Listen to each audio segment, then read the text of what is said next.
foot of rain there. They had flooding around here with just 2 inches of rain in Camden. They should have got a foot of rain.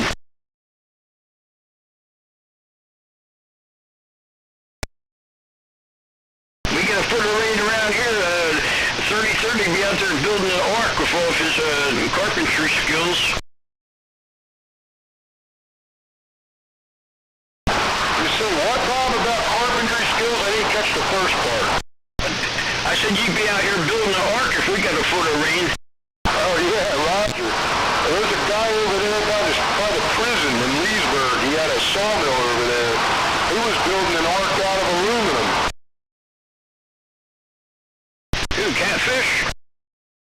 No, but right around the corner from Catfish he was. This guy was building this ark, I kid you not. He had it for the end of the world, and the waves were going to propel this thing, like the motion of the waves were going to propel it. The motion of the ocean. You know, I saw Catfish has got his place up for sale. Man, that's a nice little spot there. I wonder if he's moving down south or getting out of New Jersey. I don't know what he's doing. I ain't heard him in quite some time. He's usually at the Dorchester Wawa in the morning getting coffee. If I get off my lazy butt, I'll have to go over there and look him up.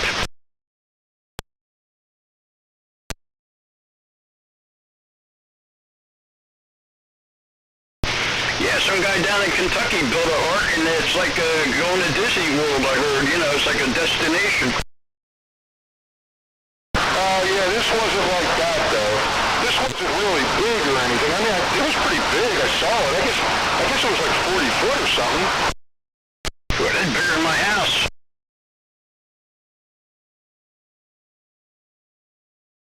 That's what I should do, just raise up my house and build like a boat underneath the house, and I'll have myself an ark here. I want 2 of every kind of CB radio ever made. That's what I'm gonna have a CB ark. Oh no. I already got about 3 of every kind of radio ever made, but only about 2% of them actually work.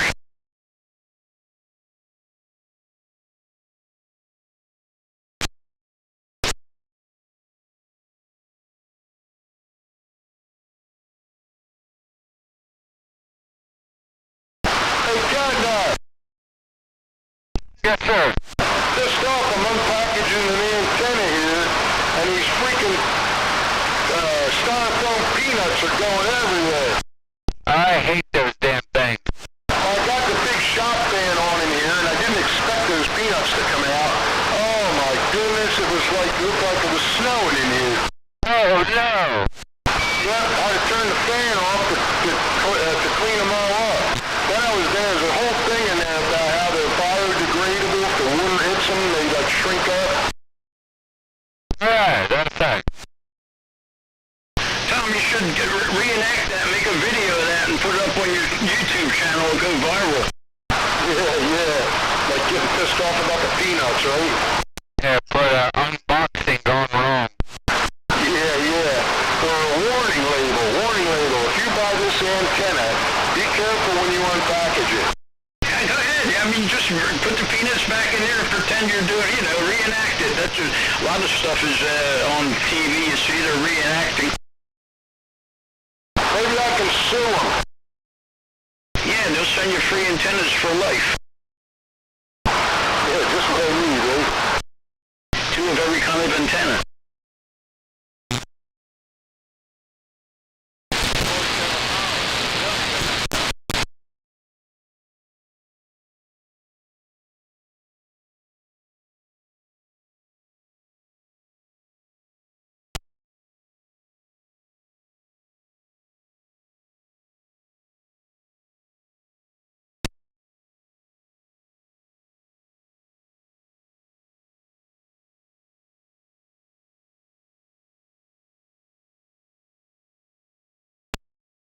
What is it, going to be a slow night?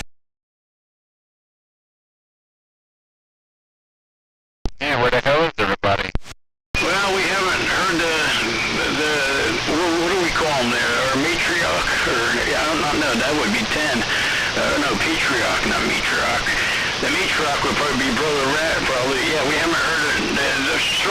This whole show, Brother Rat show, revolves around Brother Rat. So, you know, it's not like Johnny Carson being off and Joan Rivers was filling in for him or something.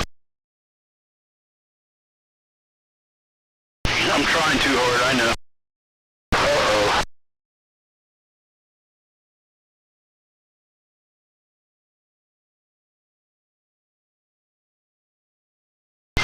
Friday night roll call. Friday night roll call.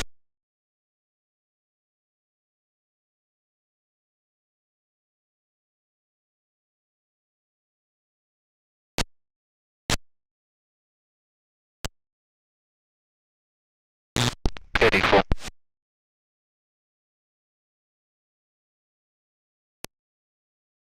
Hey, as long as I'm alive, I'll be out here. That's all I'm telling you. This is more important than working at that radio station. I'm not missing it at all. I don't even listen to it, but their transmitter went bad anyhow, and they're having problems. That heat wave knocked them down. They said they were only putting out about 5 watts or something. You had to drive right by the radio station to even hear it. Yeah, that's what I heard. Somebody said they're operating on low power right now. Something went real bad over there.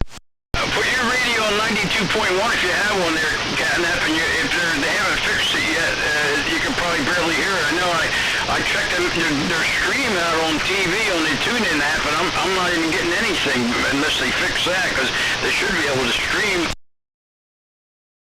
I'm gonna have to check that out. I'm gonna check it out myself here if I can find it. Let me see. Let me put my my Yaesu on it. It's on the dipole. Let me see if I can get it. Oh wait a second. No, I don't get FM. I gotta get my bow fang. It's like a bow with a fang in it. Oh yeah, they're coming through right now. Are you hearing them right now? Oh yeah. Oh, Darlene said they fixed it yesterday. Why don't you tell me things there? What's the matter with you, Darlene? You shut up! Hey, you don't say F you on here. Now the FCC is going to come around. They're friendly candy company. Uncle Charlie. Back in the day, somebody get out here, like we were on Channel 23, it's like, I just seen a white van from that antenna coming down Sharp Street, and everybody's hiding their linears in the closet.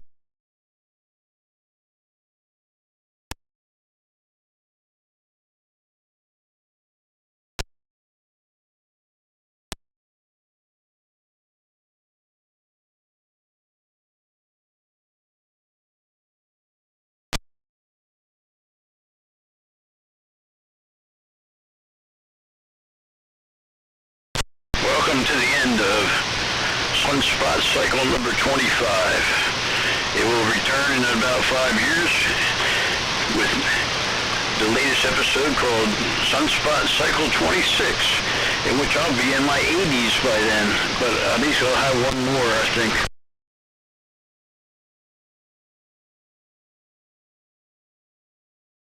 I'll save all these radios up for 5 years, and then I can make a killing on them.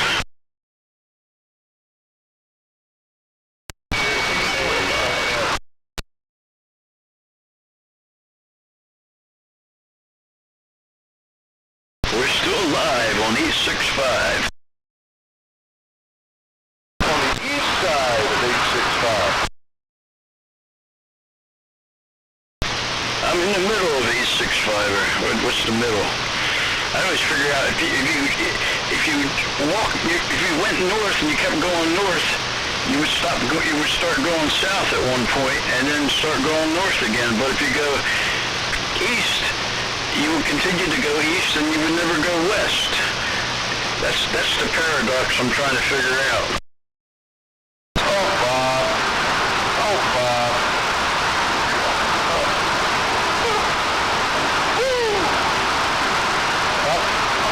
Up for all that. You're trying too hard. I know, I'm perplexed.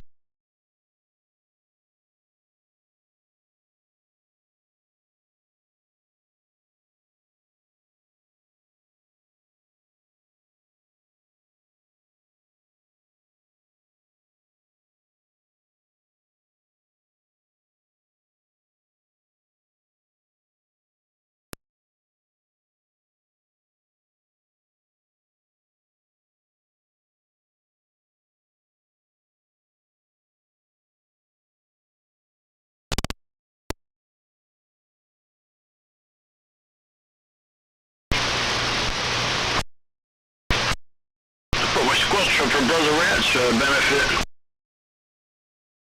There's a little bit less squelch, and now I got my ping.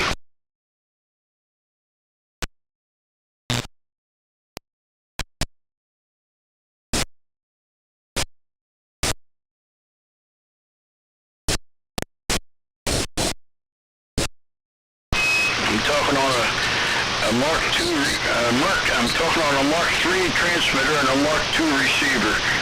The best of both, because I messed up the VFO for the Mark II. I put a big fuse in there because I blew a fuse, and I don't know what I did. I jumped something, and now I got to get the fixer to fix it. What happened to that Diamond 40? That sounded pretty good. The Diamond 40, I gave it to my daughter's boyfriend because he's a truck driver, and because he didn't have a radio. Next thing you know, he's telling me about this big striker he has and everything. You would think he'd give it back to me, but no. But I don't care. I'm not worried about it.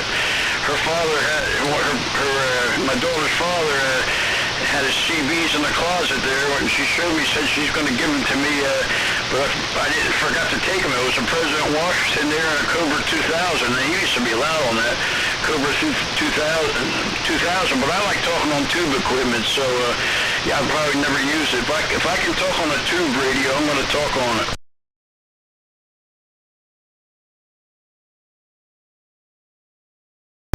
Got my sonar FS-23 ready to go here, and I got a tram Titan 2, but I can't get on this channel with it at the present time, so yeah, I got to do what I can with getting on these channels.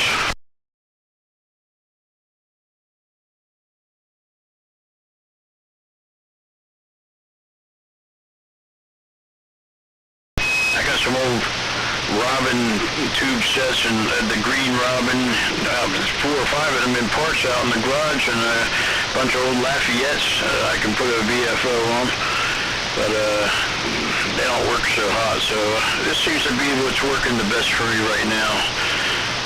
So there you have it. Those green Robins used to be pretty good. Yeah, they were pretty good. They're the same as a Lafayette Comstat. They were made by Panasonic over in Japan.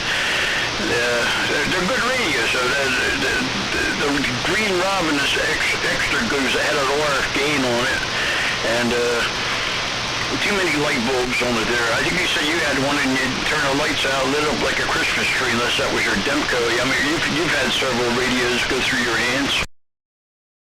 Demco was like a Christmas tree. I never had one of those green Robins. I had the black T-Berry Model T.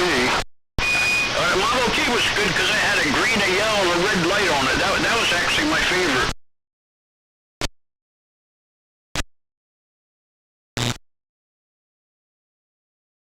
They had Gemtronics, but I think that didn't have the yellow light, just had the green and the red. I like to have the modulation, transfer. I like lights.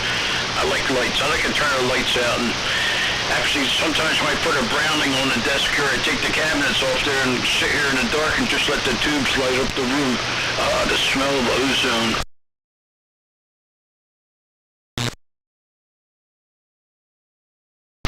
To me, a tube radio has a soul.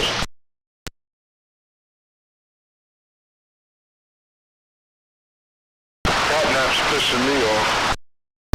That's why I use them on Channel 6 so much, because the Soul Brothers like them. I'll pass it eventually, Tom. Thank you. Still waiting.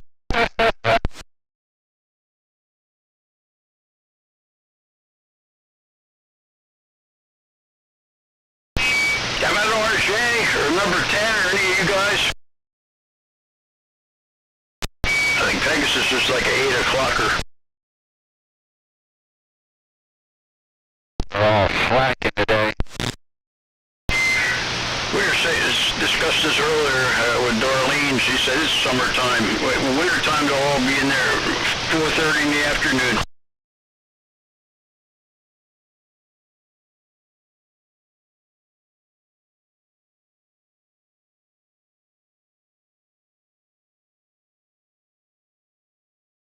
Tom, I got a ground plane laying out on the ground. It looks like an antron, but it's three pieces of fiberglass, and then the fourth piece is about a 3-foot long piece of stainless steel that screws into the top. And I got that laying on the ground ready to slide down a pipe in the backyard that's only about 3 feet sticking out of the ground, a 2-inch pipe. What's that antenna called? I gotta look it up. I forget what it's called. Let me see if I can look it up. I bought it off eBay for around $100. Let me see. But it's and they say it does 1,000 watts. It's easier to mount. It's got like you mount it like an IMAX. The antrons are kind of hard to put the U-clamps on. This thing's got the thing on there like an IMAX or something. Let me look, see what it is. Who got all Mountain Man's antennas, Sam? I didn't ask Sam, but they're all, when you go by Mountain Man's house, they're all still there, so I don't know, he just left them all there. He could have took them, I guess, because the nursing home was taking the property. I don't know if they care about it. They'll probably just scrap the antennas. I mean, he's got one of them colossal 05s or something there. I don't forget what you call it. They probably screwed it all up.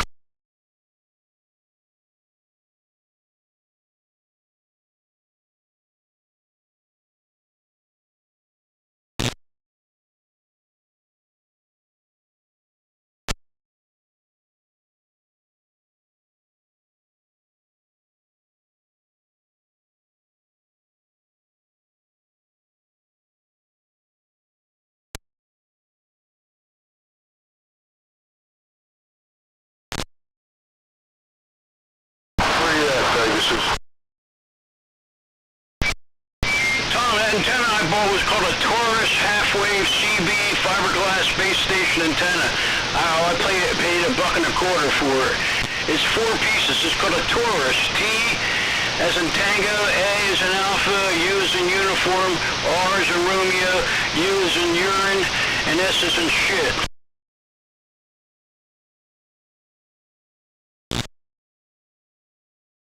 Have you ever used it? No, it was laying on the ground. It was laying there that day you guys were here. It's laying on the ground along the side of my garage here in the backyard. I just didn't have the heart to ask you guys to help me anymore because I felt like I pushed it too hard.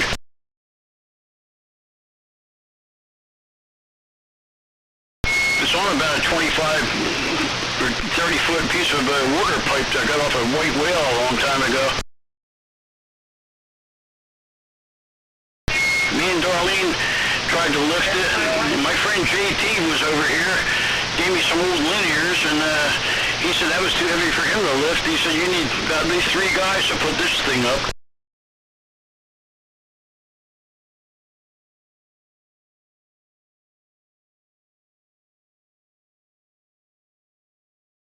I could get some standoffs and just mount it on the side of my garage, you know, with standoffs, you know, something like that.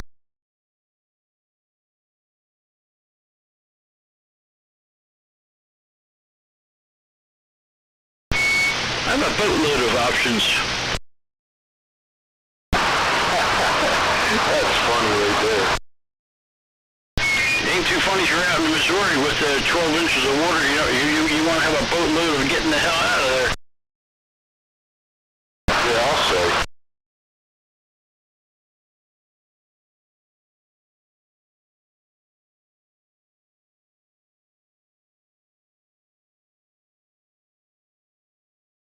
I saw where I was thinking about going to the concert over there at Summers Point tonight, but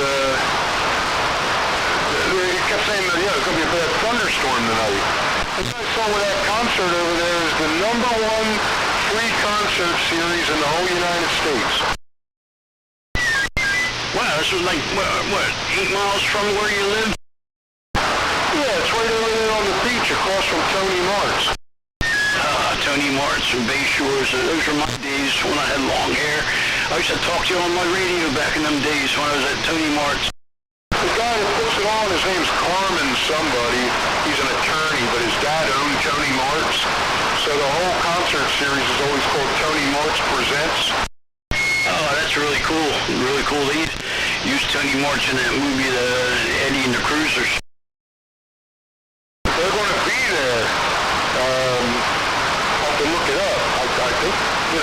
next week or the week after, they're going to be over there. I've seen them live before. They're good. Ragchew.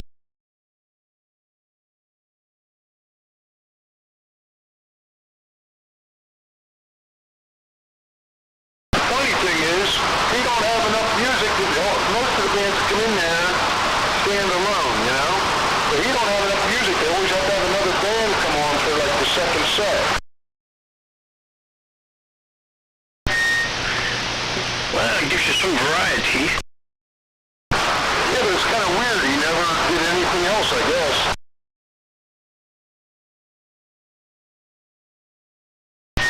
Hey, you want to do classic rock there? Me and Darlene come down there and have a jam session in your garage sometime. Oh, stop it. The band that's over there tonight is some kind of Led Zeppelin, Grateful Dead band.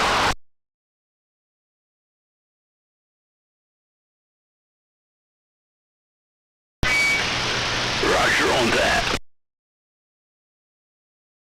They had, last week they had Beatlemania or something, and I forget what they had Friday and Saturday night, I forget what the other band was.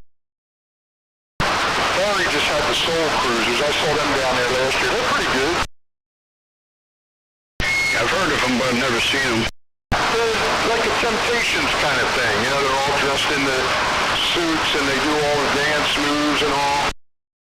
Yeah, Jerry Blavitt used to have them, I think, at one of the casinos once in a while. Well, then you know they're good.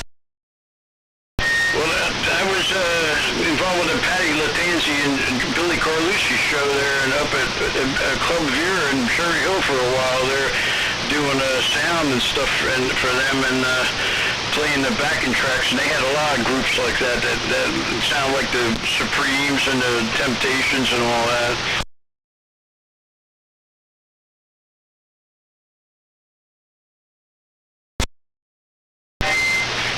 That was quite interesting times there.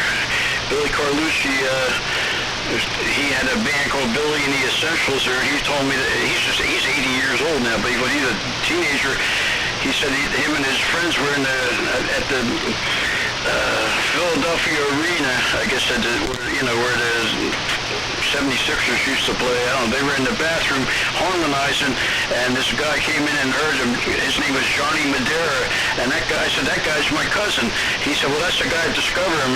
And my cousin wrote, Let's Go to the Hop, and You Don't Own Me, and At the Top of the Stairs.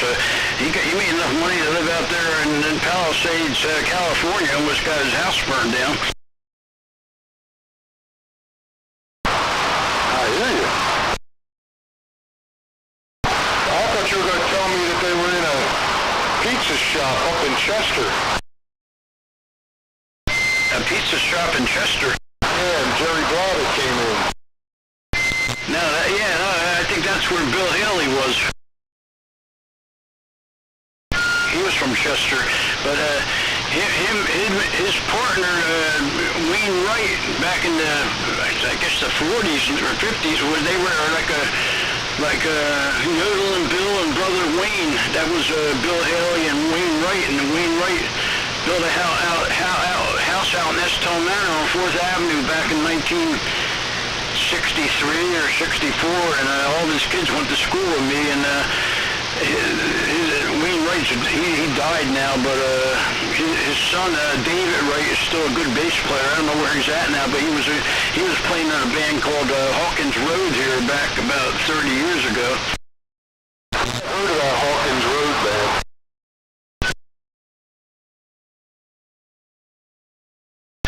Ragchew. I got all Sally Starr recorded with Bill Haley in the comments, and I have a copy of her album, which I was making copies of and selling them on, CDs on her website back when she was alive.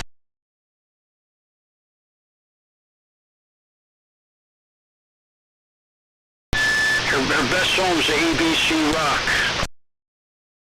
Well, I know the drummer for Bill Haley in the comments, he was from Ocean City. 410. Just past. Where you at, brother Ed?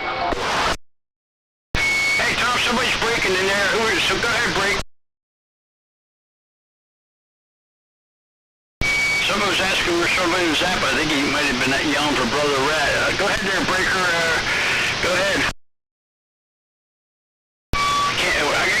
game fixing. I'm a mud duck, Tom.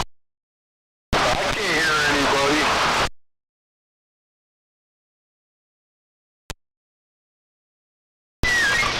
Did you hear anybody catnap? Say, brother, where you at, brother rat? I didn't hear nothing. I keep this antenna. I'm hearing more than everyone else. They still sell this antenna, but they can't sell them in America because they're aluminum, but they sell them on eBay from England. It's called a silver rod, but when I bought them, they were called Ham International Big Poles.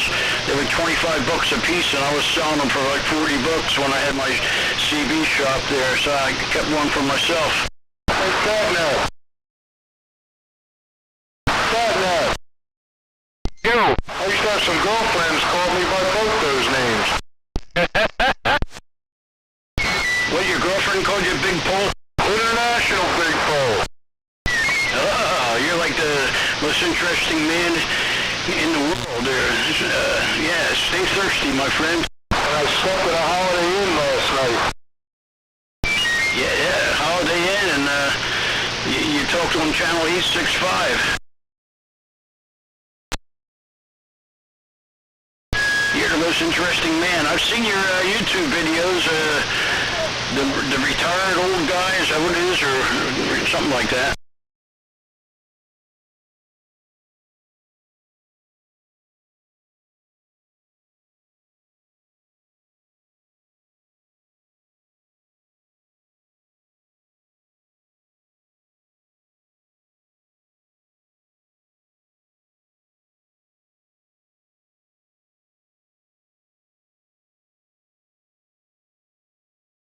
Yeah, that antenna I bought was called a Taurus.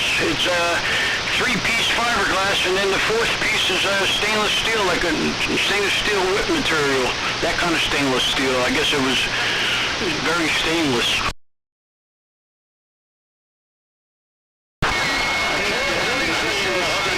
Whip on the back of your truck, is that a half wave? What, the one on my truck? If you have a 102-inch whip, what's that, a half wave? No, it's a quarter wave. I'll tell you what, man. I've had a lot of antennas on mobiles.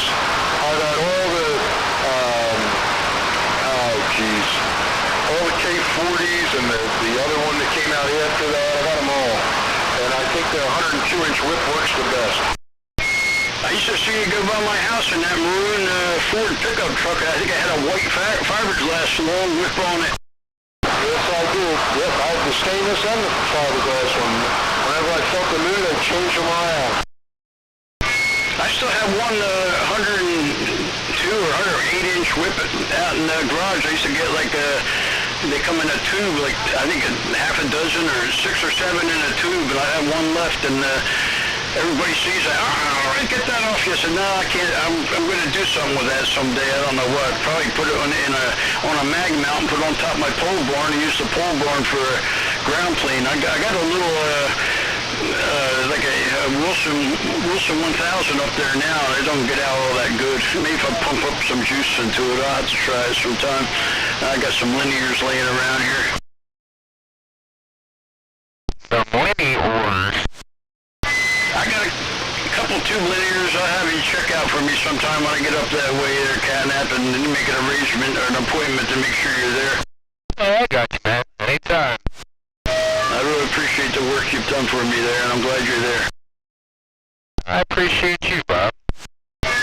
Man, I just love you, brother. Oh, man, I appreciate everybody.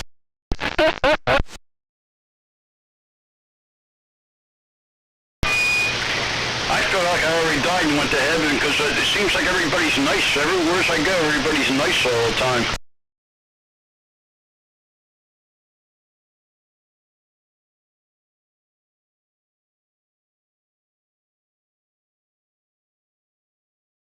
I like living in a world where you always have something to look forward to. I mean, once you're in heaven, what do you got to look forward to? So I don't understand it all, but you know what? Blessed are those that have not seen but yet believe. So that's the way I look at it.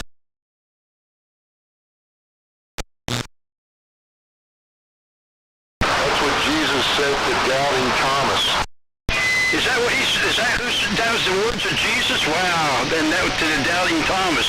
I didn't know that part. I probably knew it at one time, but I only remembered the paraphrase the scripture. I don't even know if I said it right, but, that's with me for all my life. Yeah, Thomas wanted Jesus to show him his hands to prove that he was, born-again Messiah, that he had already hung on the cross. And Jesus said, blessed are those who believe yet have not seen. How about that, Catnap? I don't know if you're uploading to YouTube, but we even have a Bible study segment on this Brother Rat shows this evening. Yeah, it's a running. It's up for posterity. See that, Rat? We're going to jam it up your posterity here.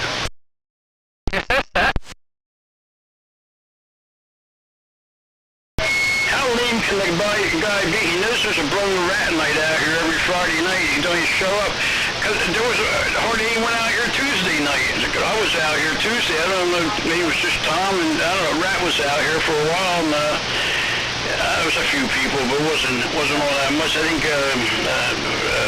Mumbles was out here. He gets out here a lot, so he's pretty much the guy that keeps an eye on the channel there. Not saying he's the channel master, he's the channel monitor.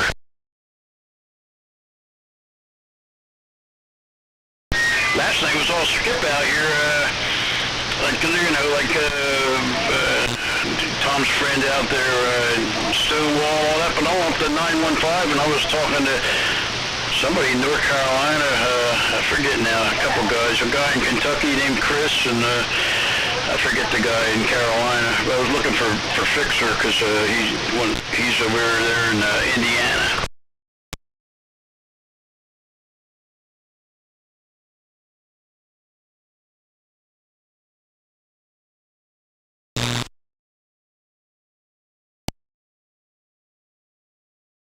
Where's Pegasus at when I need him?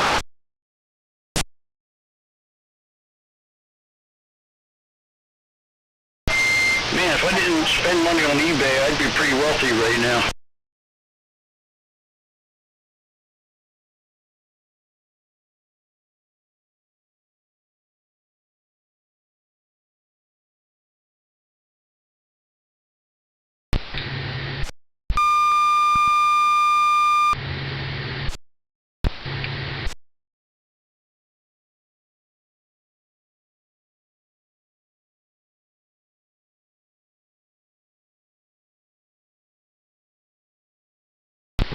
Check radio 1, 2, 3, 4, 5.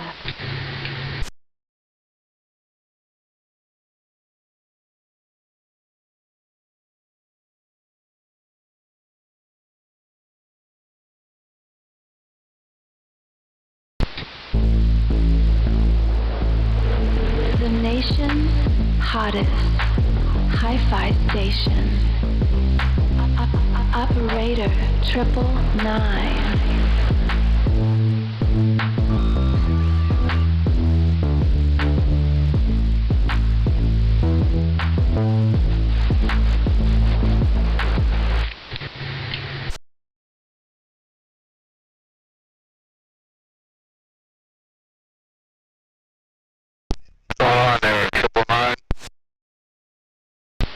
Good evening, Mr. Catnap. Good to hear you out there, big brother. How you doing on this fine evening? Hey, we're hanging in there. How about yourself, man? About the same, man. Good to hear you. Hey, Roger. Always a pleasure to hear you out there. Kind of quiet on the band. I expected there to be some more activity down here, but good to hear you out there, man. Oh yeah, it's a slow night, but we got Crazy Bob and Tom out there. Hey, Roger that. 10-4. Good evening on the band. Good evening, Crazy Bob. Good evening, Tom.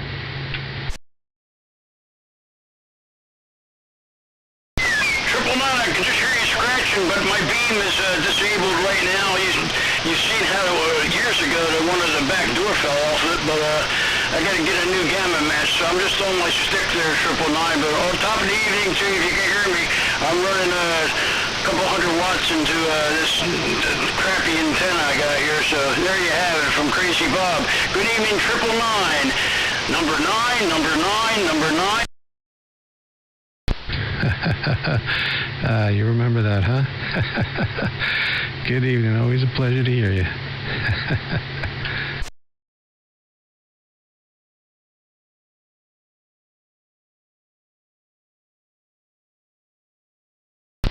All right, I'll be standing by at the soldering station on the side here. Good to hear you out there, Crazy Bob and Catnap. Yeah, stand by there, 999. You never know what you might hear out in these neck of the woods. 410 Roger.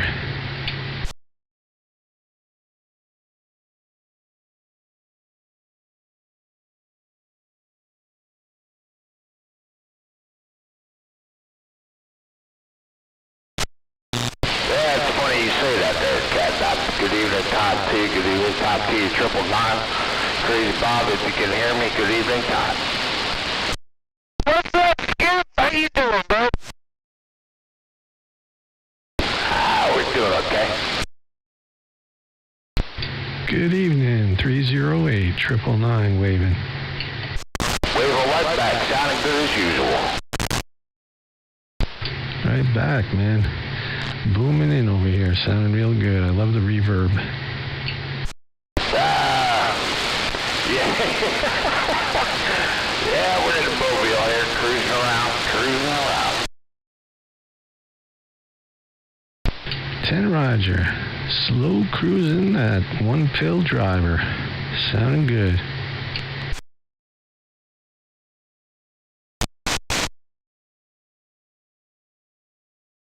Where you at there, Crazy Bob? Can't you hear me?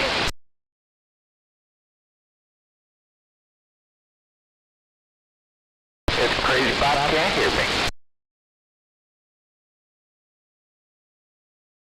Alright, Bob, I'll let you go and get back at it. I'm just out here cruising around. I'll be back at the home 20, probably within the next 20 minutes, a half hour.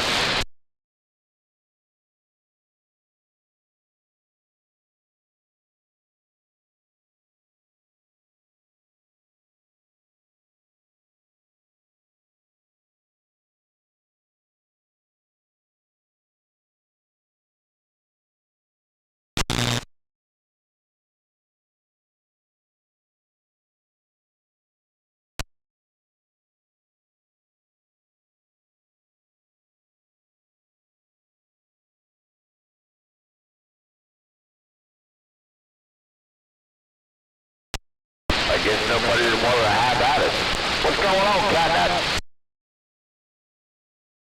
Oh, not a whole lot. Just, you caught me mid-puff. I'm just swinging my feet and, enjoying this cool night. Yeah, Roger, all that. Yeah, I heard I heard that part. Yeah, yeah. And I'm channeling my inner brother rat. That's a good night for it.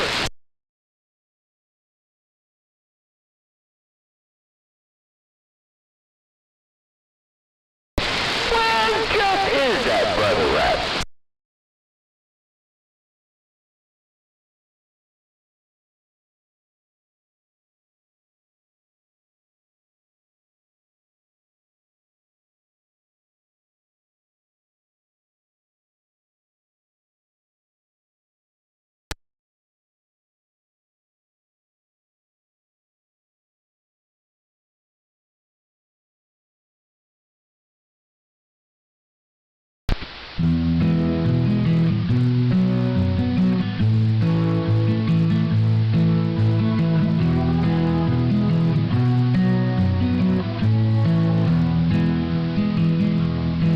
Morning sun came creeping like a stranger in the room and settled like the dust upon the floor.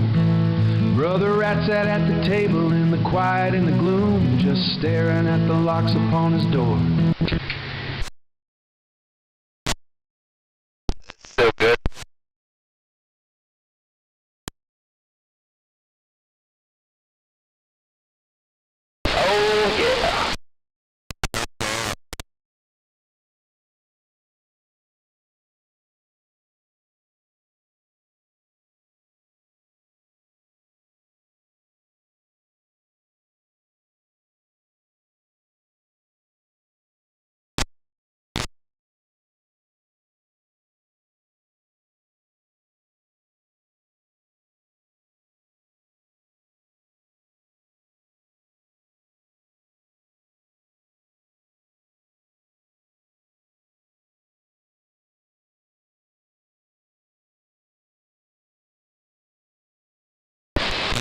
I mean, outside, nobody talking. It's pretty quiet out here this evening. I had to look down and make sure I didn't have my squelch up or something. Oh, it's pitiful. Bunch of slackers. Nothing to talk about.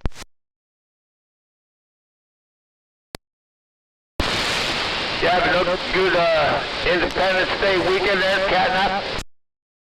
Yeah, it was pretty good. I hate that they called off the fireworks, but, you know, you gotta make your own explosions sometimes. That's right.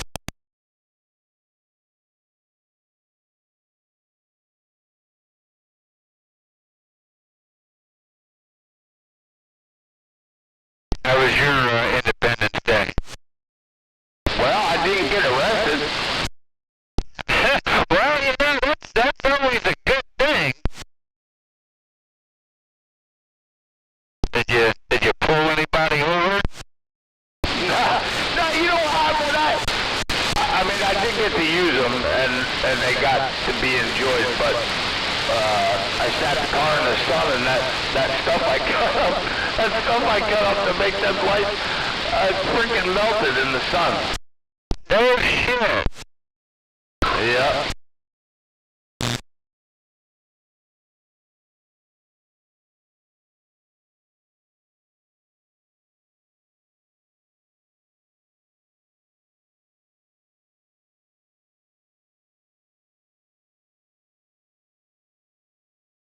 Yeah, they were only like gel sheets or something. They were like, I don't know, 32nd of an inch thick or something. Okay, like just like a film, right? Yeah, but I piled like 4 of them on top of each other to make the colors, kind of true, like a deep looking color instead of using one sheet. It was like, the color was there, but if I just used one sheet, it was like kind of lame looking. Didn't have the right effect. That's right.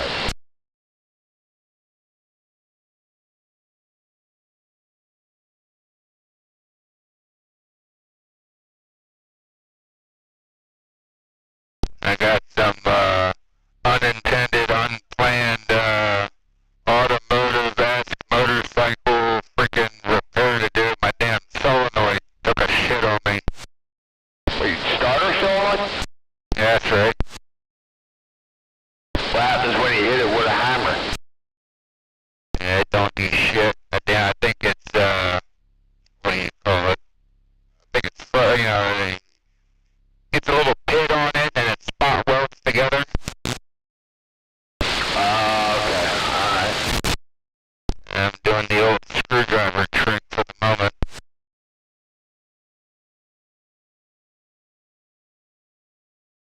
Where have you tried looking for? Have you tried looking for a new starter yet? I just need the solenoid. That'll be here probably next week. Just popped into my mind and it's good for conversation.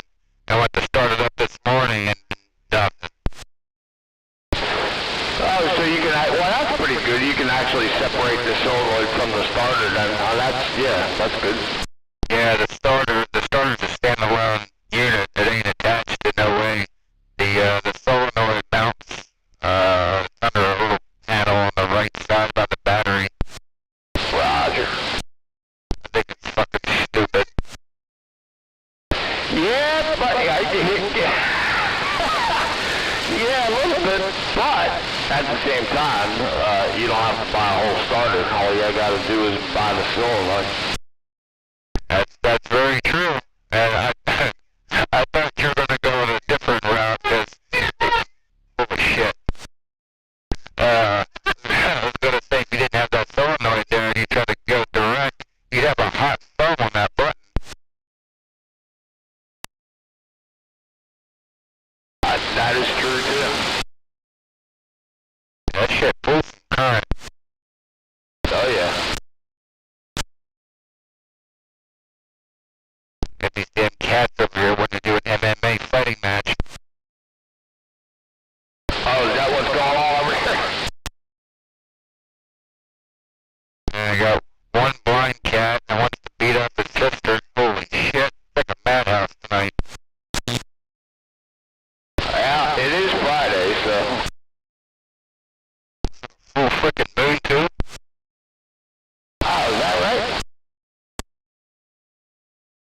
feels like it.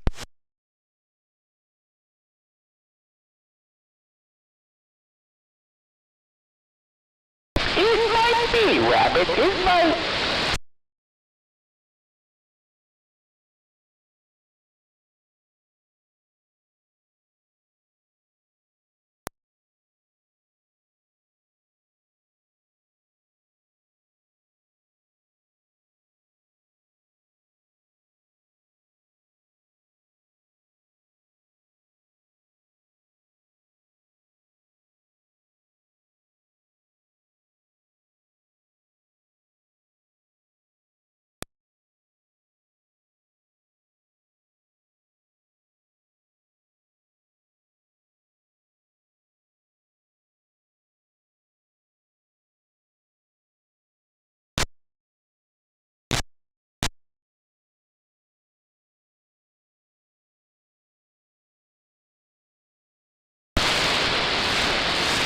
Where you at, Brother Rat? No Brother Rat tonight, huh? I guess he took the night off. Handful. Hey, asking for a friend. Is Mitch McConnell still alive? That's a good damn question. I'm getting mixed results.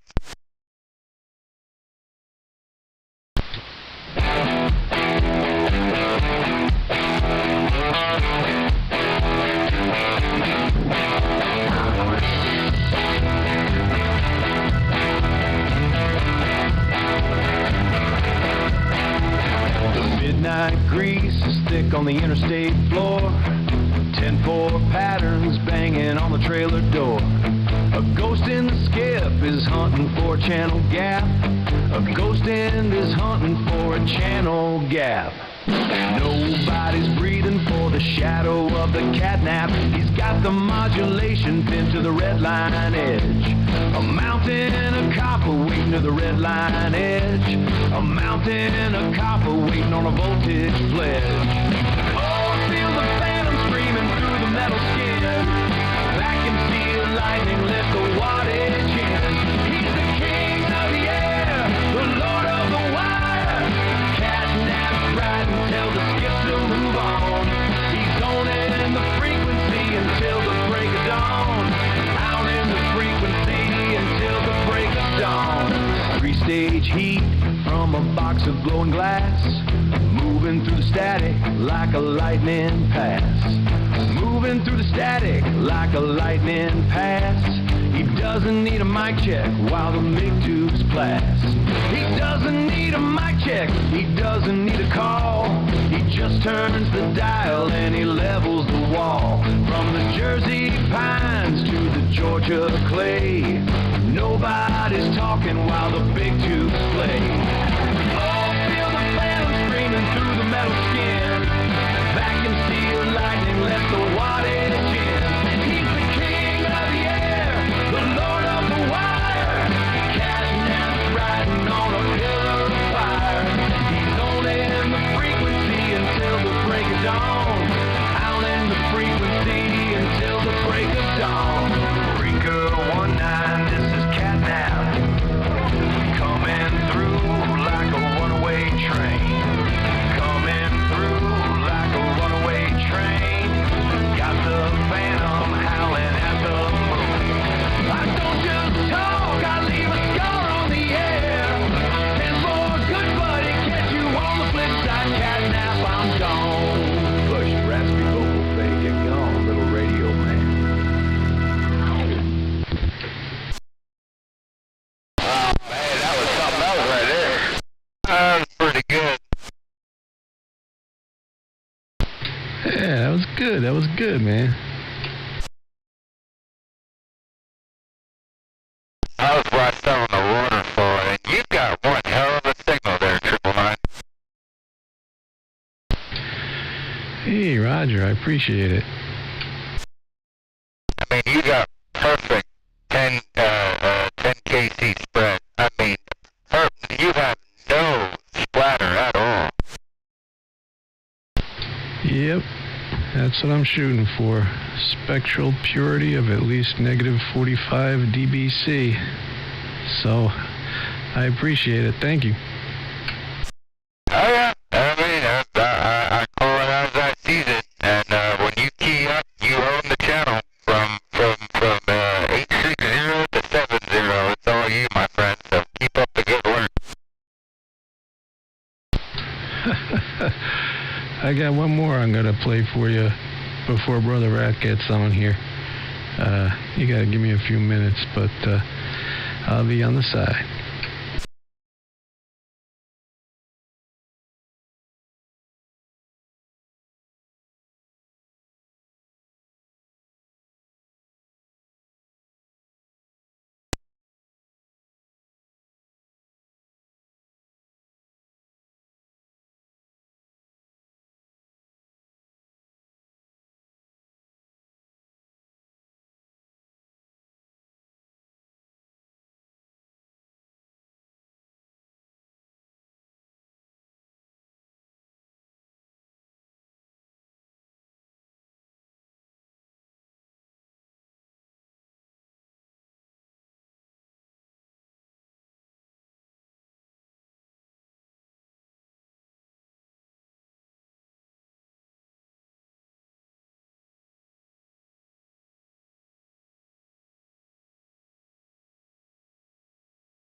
Where'd everybody go? Where'd you go, RJ?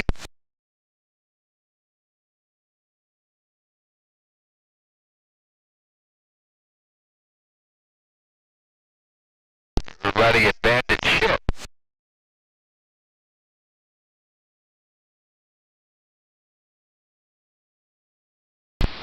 10-4, Roger. Yeah. Quiet out there.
Sorry about that, fellas. I had to jump out of the mobile there. You're good. I was wondering where the heck you went.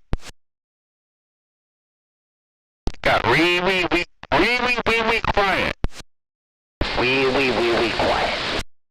Yeah.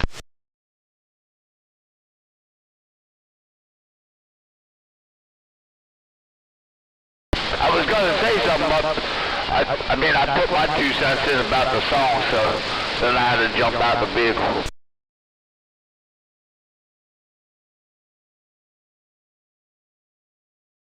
Make sure you avoid them assholes there, Skip. I am most certainly trying to. I'm going to be jumping out of the vehicle again here. I got to get some go-go juice for the rest of the weekend. Gotcha, man. But I had to get my Chinese food first.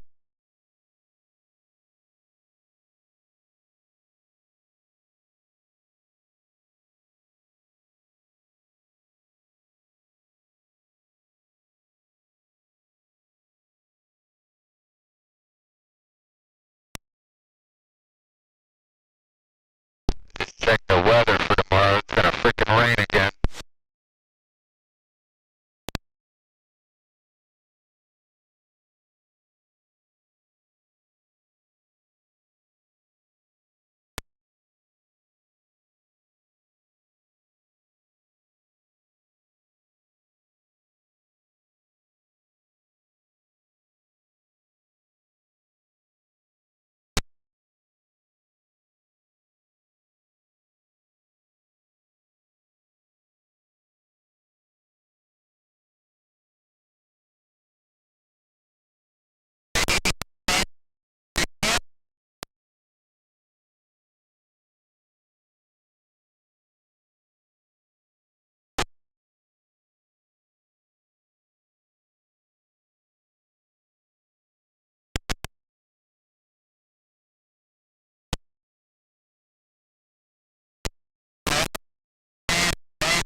Still quiet out here. It's like crickets. I don't know what happened to Tom, but Crazy Bob just poofed too.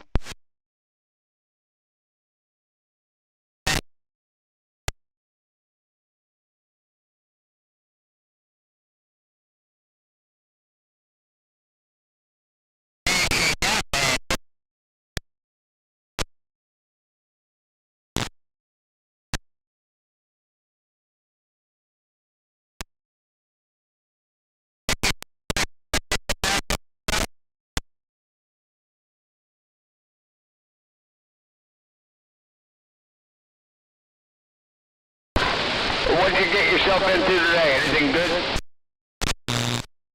Yeah, a whole lot of nothing. What the hell did that work? 9 to 4, 9 to 5, something like that. Yeah, typical Friday. People were really crazy today, man. Like, real ignorant, mean, short-tempered. Like, I don't know if it was the heat or what.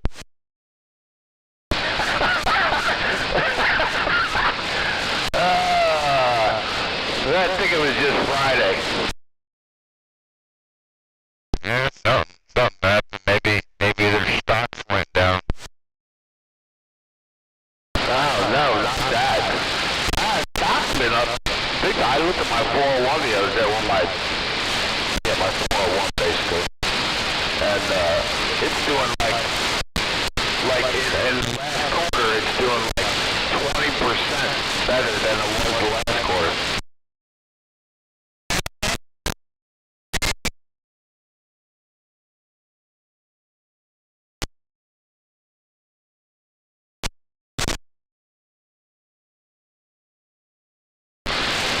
I have to take a look at it again. I don't know if it was a quarter or not. Usually when I open it up, it shows me by the quarter, but it's whatever it is, it's up. It's definitely up.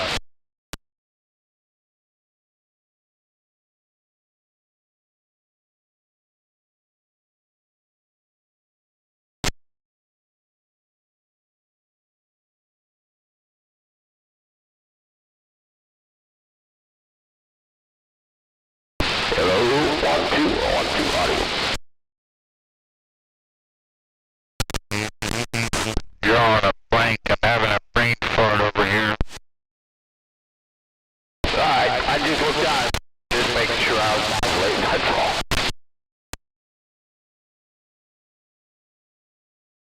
You hear all that damn garbage coming in?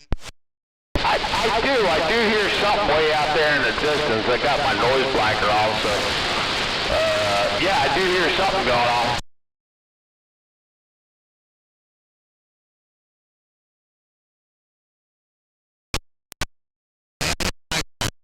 There's a whole bunch of trash going on out there. Oh, my ears, it's a whole bunch of shit coming in together. Roger.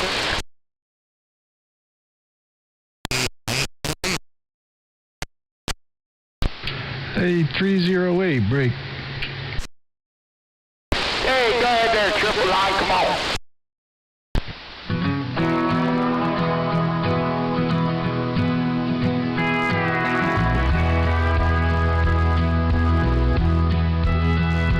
Late night in the Jersey Pine Barrens, 308 is checking in. Solid state heart, no tubes to burn, just the hum of the Garden State wind.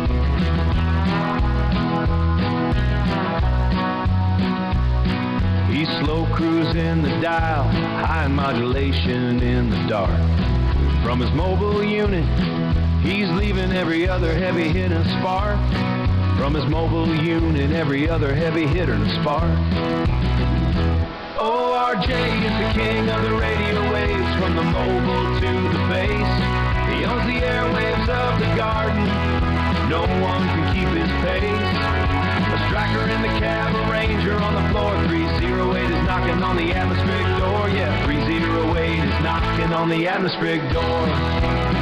He's got that striker mobile, transistors humming clean and wide.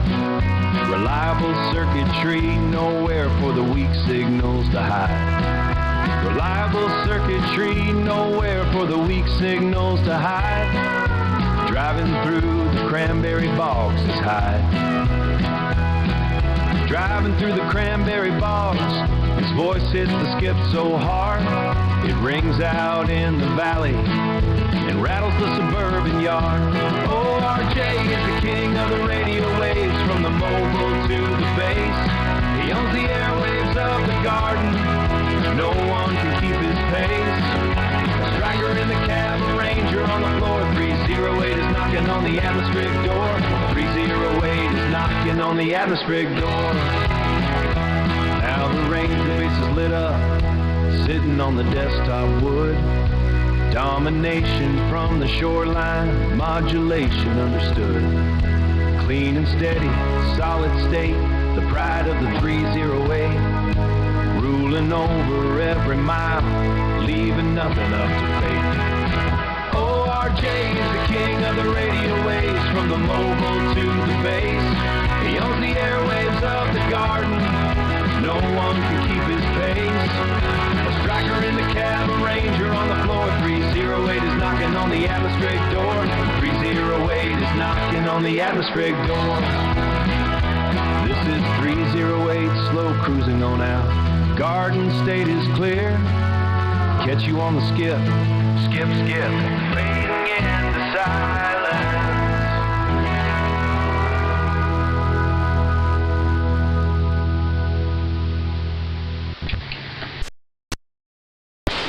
tell you what, that was pretty sweet right there. I think I even heard my voice there at the end, and then at the end. At first, when you first keyed up and started playing that, I was like, you better not be talking about me eating Chinese food all the time. Freaking perfect. I failed to mention that. Freaking perfect. That was pretty sweet, man. I appreciate that there, 999. That was pretty awesome. Yeah, man. Good stuff. Good stuff.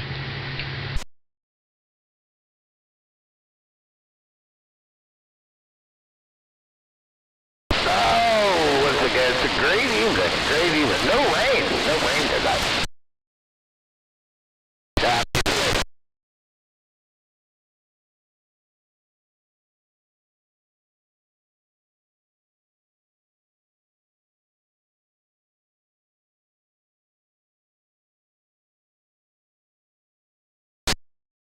Yeah, rain the other day wasn't no joke, was it?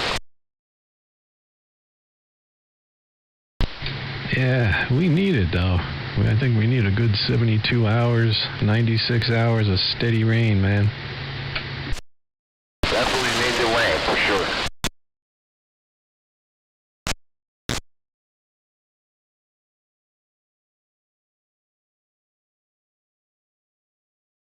You know, I thought in one of these antenna hangers, what am I talking about? Microphone hangers, like, it's got like the retractable thing on it. I'll tell you what, man, I don't know how I lived so long without using one of these things. Hey, copy that. Wait, you hang it up by, like, the rear view? Yeah, just clip it on the rear view there, and just have it dangling there, just grab it when I need it, and then if I have to grab the gear shift or whatever, I just let go, and it goes right back to home, you know? Hey, that's pretty sweet, man. Yeah. Yeah, once you find a creature comfort that suits you, man, it's difficult to go without, I guess. Oh, yeah, absolutely. Microphone leash and a lighter leash. Two of the best inventions ever. A lighter leash. I agree, Catnap, I agree.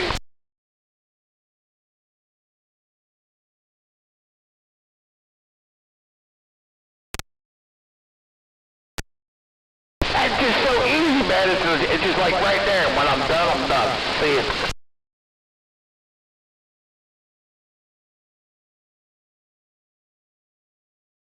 Anyway.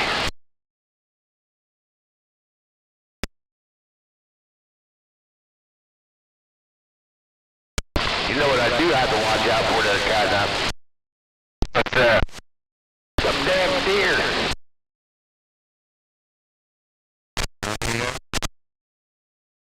Yeah, you gotta watch out for them deer.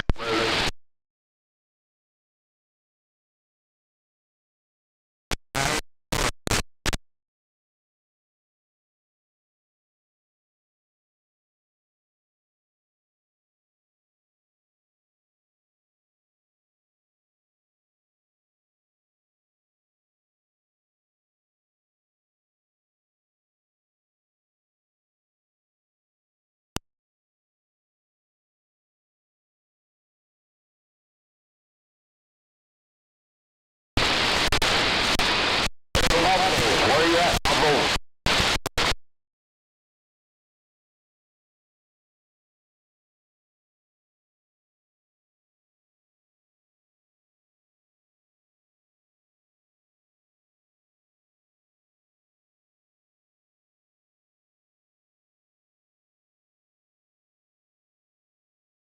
Some weird ass conditions. I can't wait to get home on the big stick, on the big antenna there and hear what's going on.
like a foot and a half since the last time I drove. That was yesterday since the last time I drove through here.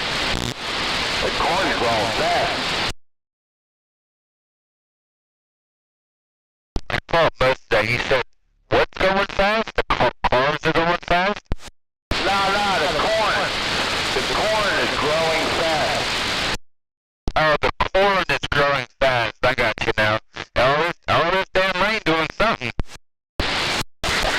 Yep. You're thinking to yourself, well, no shit, Sherlock. What do you think I said?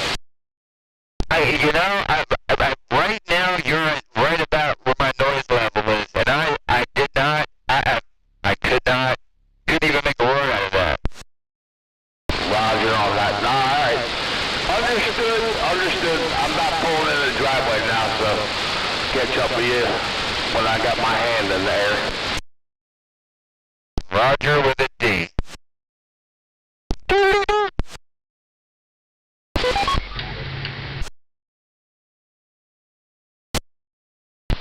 Knee high by the 4th of July.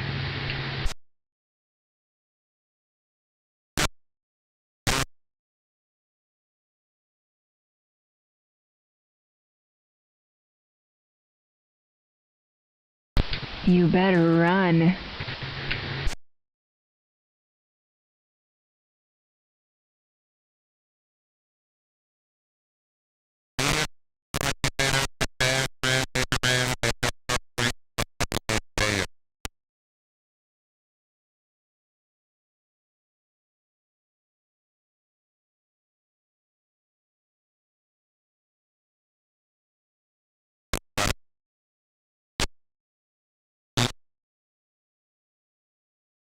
Yeah, the 140. 140.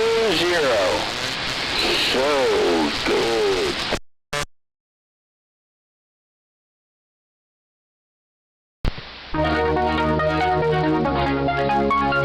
South Jersey Control. Station 140. South Jersey Control. Station 140. So good.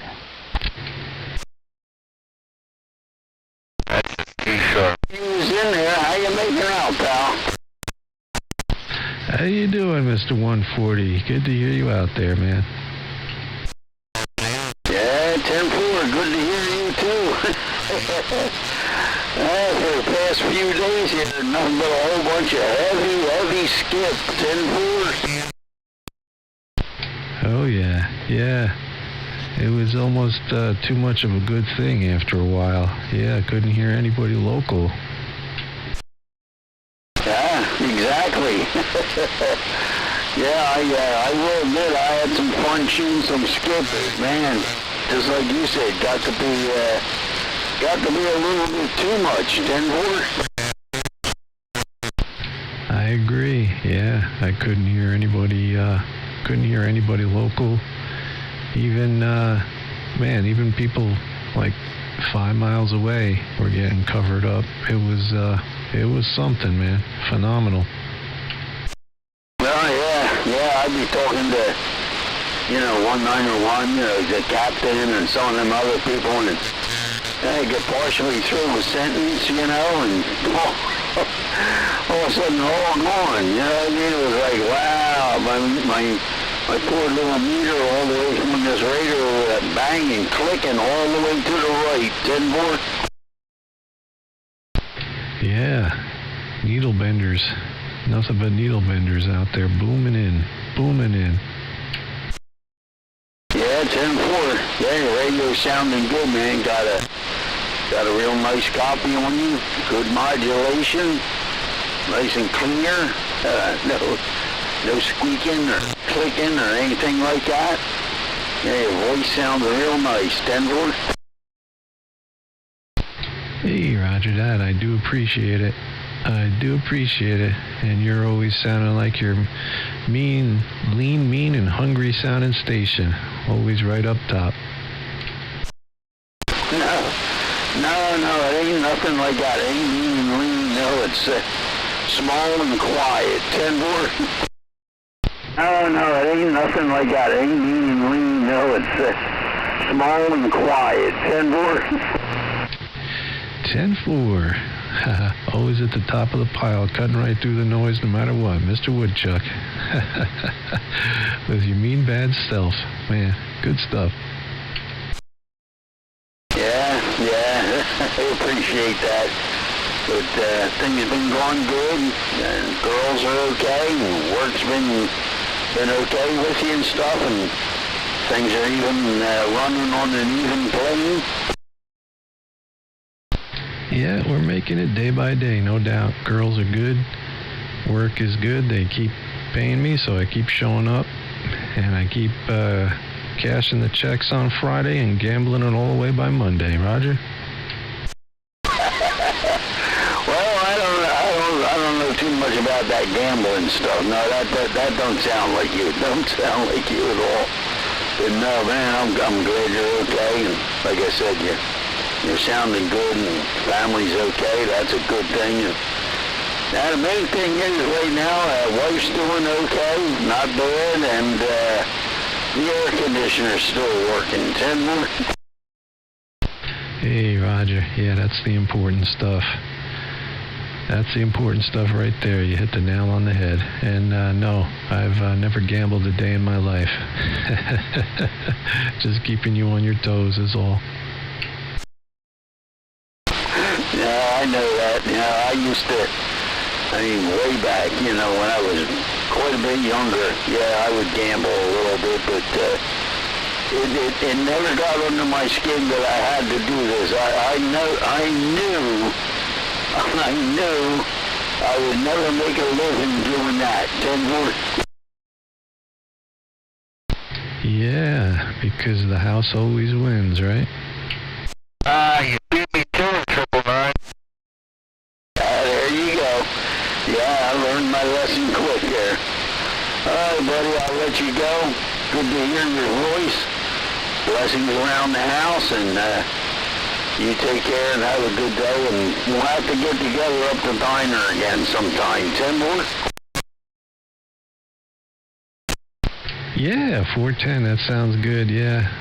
I was hoping this week would be a good week for that, but I was a little busy this week. But yeah, I'll plan on it for next week. I'll call you up and bug you a little bit and see if we can make that happen.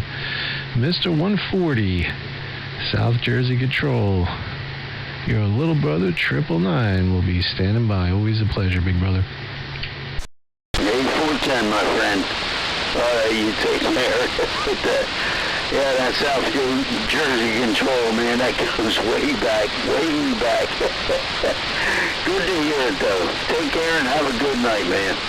140, we're backing out. We're 10-7. I agree with you there, Catnap. The house always wins. And 999, good evening time to you, 140. Hey, right back there to you, Joe. I didn't know you was in there. And you're sounding good as usual, and take care, and good numbers around the house, my friend. Thank you. All right, take care. Have a good evening time. The invitation's still open tomorrow morning. If you, I'm not sure if you did remember or not, but over there, Bull Tavern Circle. I think Rare Bear said he was going to show up there too. It should be a good turnout. We'll see. Yeah, 10-4. Yeah, I'm definitely going to try to make it. I'm definitely going to try to make it, and I appreciate the invite there. 10-4. Roger.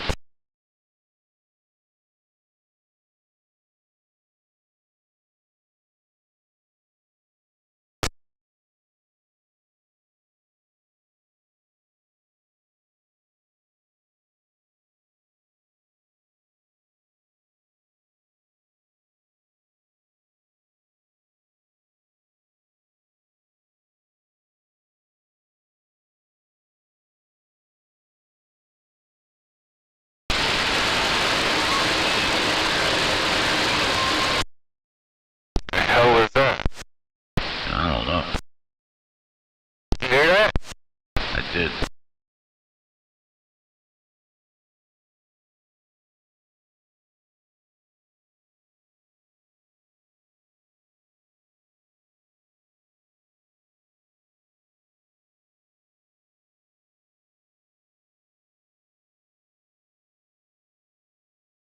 what the hell is going on out here?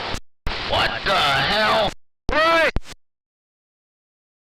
What are you doing, brother, right? I'm trying to figure out what's going on out here. Well, we're trying to figure it out, too. Well, let me know. Where the hell have you been?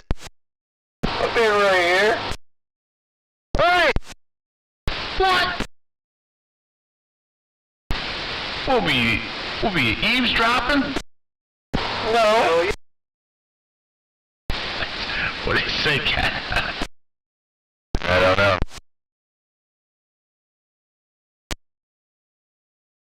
Brother Rat's been in there eavesdropping. No, I have not. I turned the radio up, the volume up, 1 or maybe 2 minutes before I said anything. Hey, Rat. Yes. Oh, you appear just in time, man, so it's time to vape. Wait a minute. What's up? You know, Catnap, you are correct. I will grab my vape right now off of the charger. I'm gonna vape with you tonight. Holy Jesus! Say it again! Say it again, Catnap! I went to the dark side. Oh! Are you a vapor? You started without you, Rat.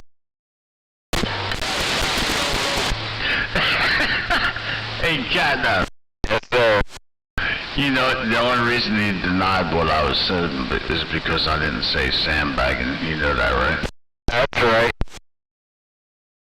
You know what? All I want to know is, why are you vaping?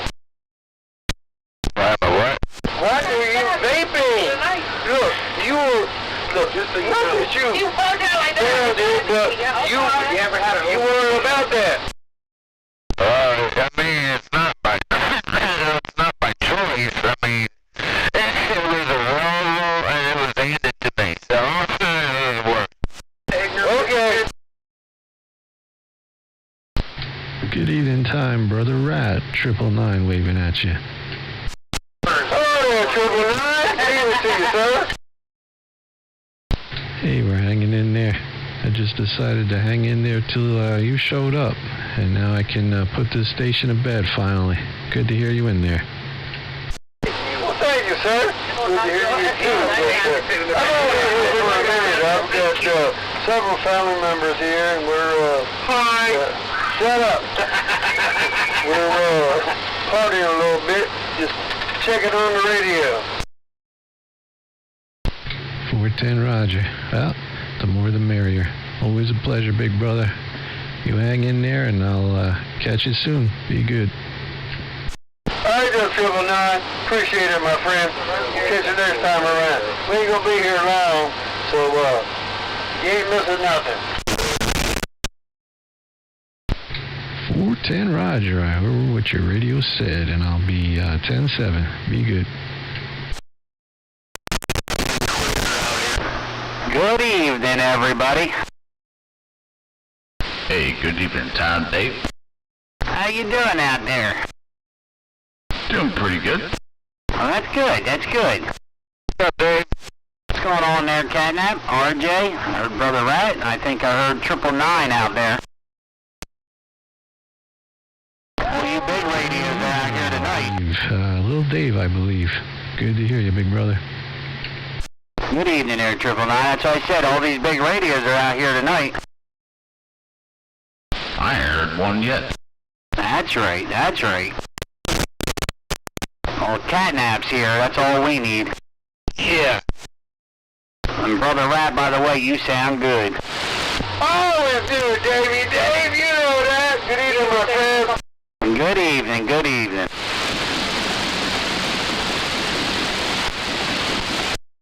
About time. I ain't heard you for a week today. You been busy?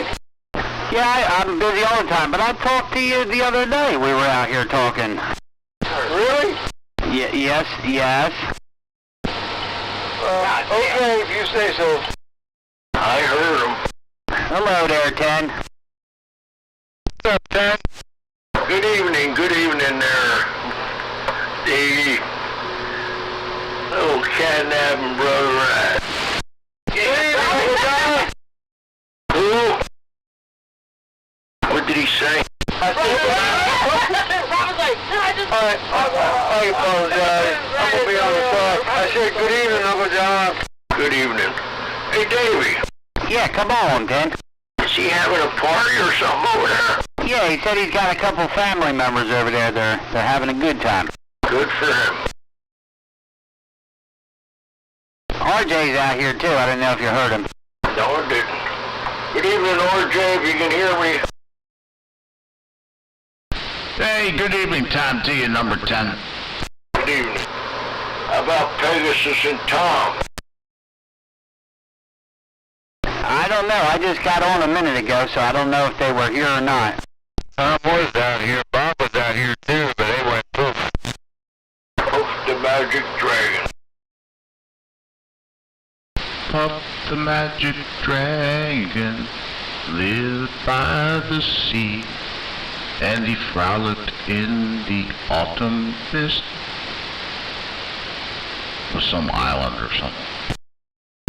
In the land of Hallelujah. That's right.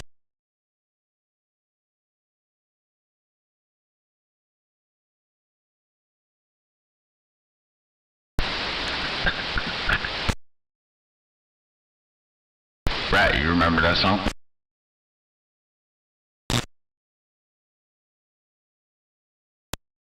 I think he's partying, RJ. My bad, 10, my bad. Where is Tom and Pegasus at? Breaker. Hey, go ahead there, Breaker. Man, where are you located at? If you don't mind me asking. I'm around Shiloh, New Jersey. Around Shiloh, New Jersey. Well, I'm over here on the banks of the Ohio River in downtown western Kentucky, and I finally, man, you've been cold channeling me for 4 channels, Roger. Roger on that, man. Why are you making the trip? You sounded good up this way, around the banks of the Ohio River. Roger, downtown western Kentucky. They call me the booger eater when they're talking to me, Roger. That's right. I knew it. You know what? I knew that voice from somewhere. Mr. Booger Eater. Good evening time to you. Good evening right back, my friend. Who we got the pleasure on this end? You sound familiar, but man, I'd have to look back through many, many pages to find you. You got RJ, Mr. 308 here in Shiloh, New Jersey. 308, man. Pleasure, man. Yeah, I think we have talked before about this time of the evening also.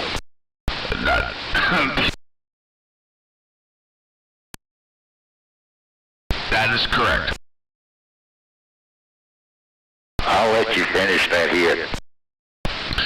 I appreciate that. I'm all done now. Get more on that. Yes, sir. You know, they always say the one that makes you talk, the one that gets you off.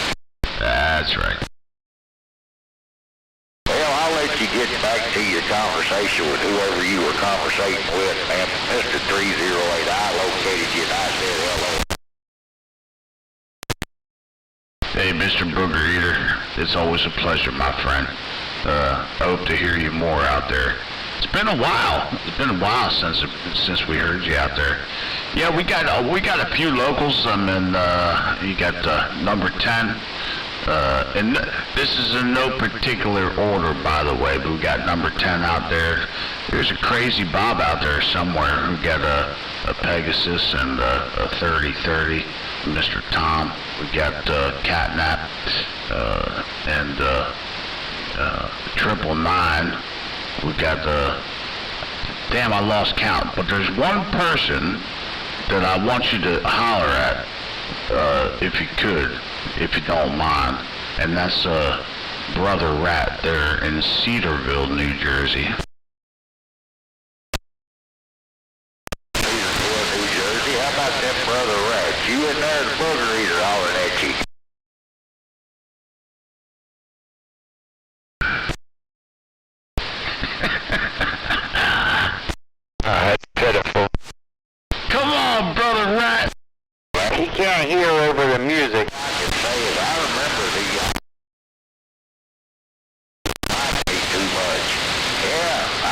on him too damn hard and heavy. I remember you fellas now, God bless you. Oh, we love you, Booger Eater. We appreciate you coming in there. I knew he wasn't gonna answer you. I had a sneaking suspicion he wasn't gonna answer you. You know, when you said Brother Rabbit, man, it was like a light bulb or a sledgehammer hit me in the needle. I remembered real quick then. God bless you. Man, that's all I say. How you doing out there, Rat, man? Still.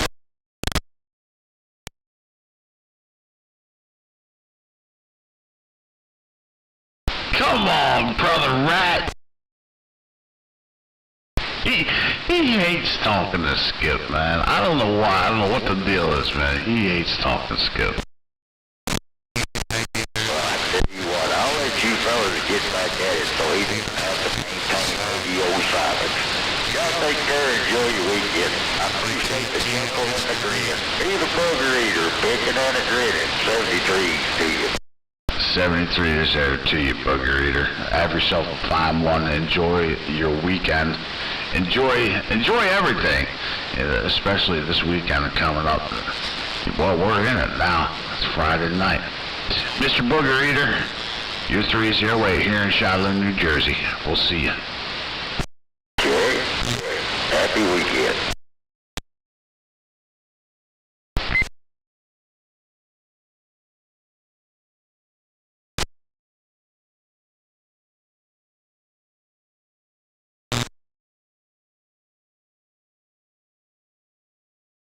Hey, Cat.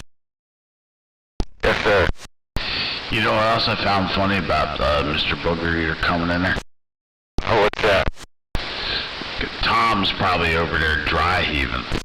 Oh, yeah, he probably passed out some laughter. What are you talking about?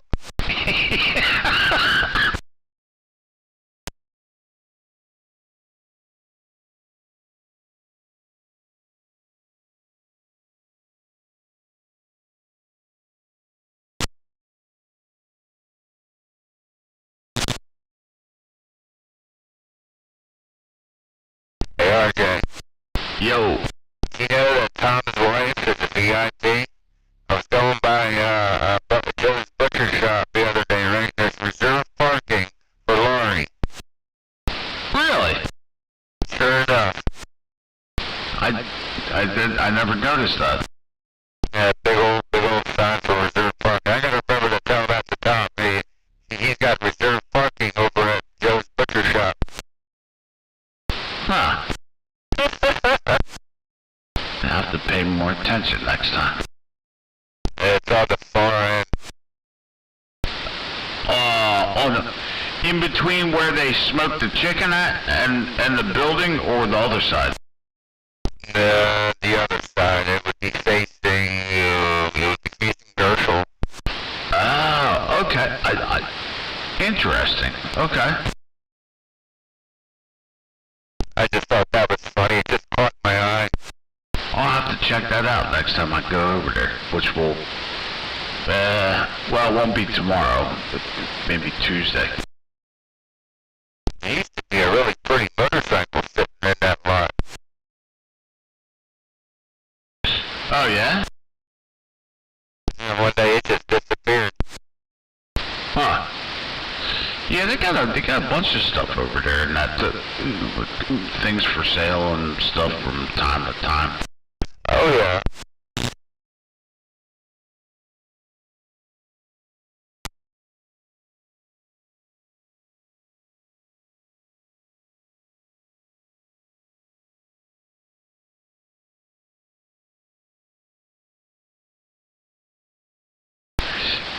Did you hear Booger Eater pretty good? You did. I mean, you heard him, right?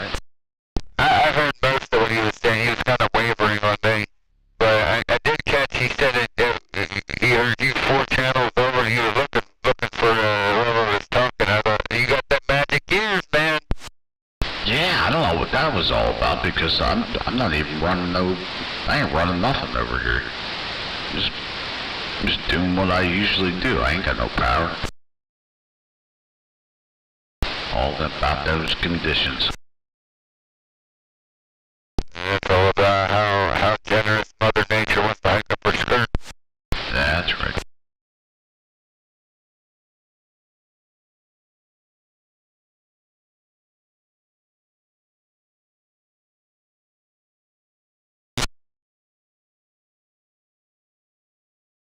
my guess is as soon as Rat heard Booger Eater, he turned the volume down.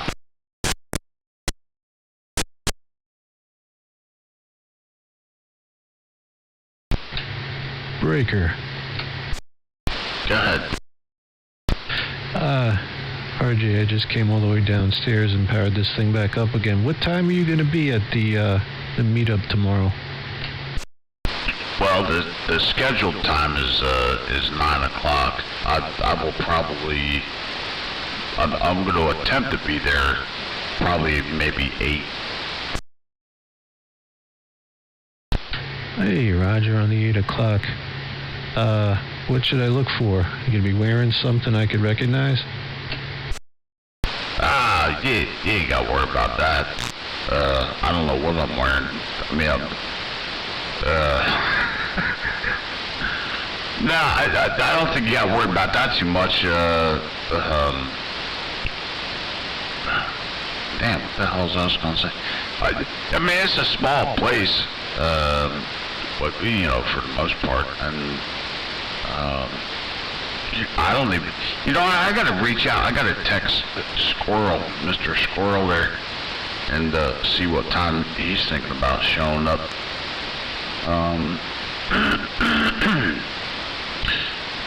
What's a good question, though, to kind of identify, I mean, I'll put my hand in there when anybody walks in the door, if that makes it any better, I don't know. Look for the meanest looking guy there. I get that all the time, man. People don't talk to me because they're like, you look so mean. I'm like, it's far from being that. I know exactly what you mean. Alright, I'll look for the meanest guy with his hand up. 10-4. I'll try to make it. Alright, good night, fellas. Hey, good night there, 999. We'll go in there, 999. Full 10, Roger.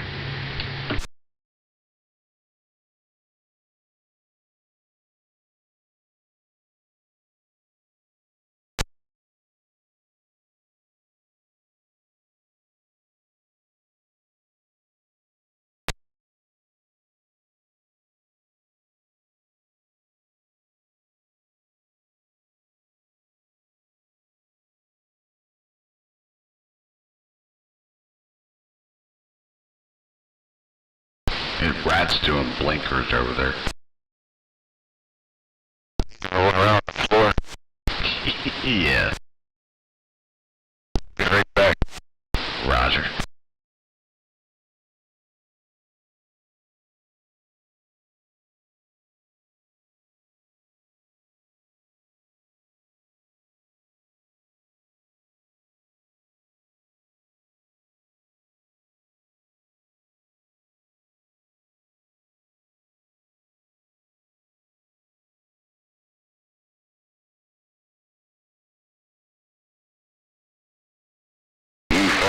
Jersey still in here?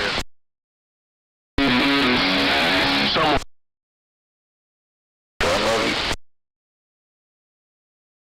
Sorry about that. Yeah, I was actually listening to some music at the same time, and I forgot to pause it. But yes, yeah, they're still in here.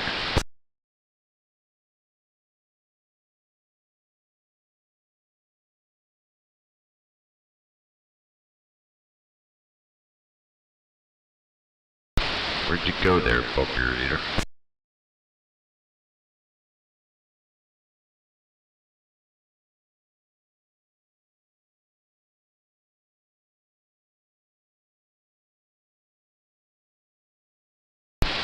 Booger Eater can't hear me anymore, I don't think.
Conditions tonight are definitely strange. I don't think I got any issues going on over here. Conditions are weird though.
I figured out what it was. I guess when you got too many things going on over here, conditions just seems like the easy answer. It wasn't conditions, it was my fault. I was doing something wrong. That's how it goes.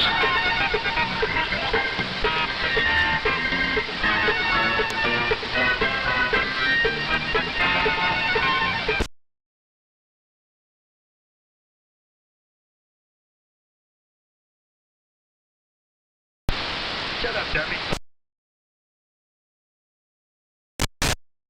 I can stick your face in the stove and mix the gorilla food.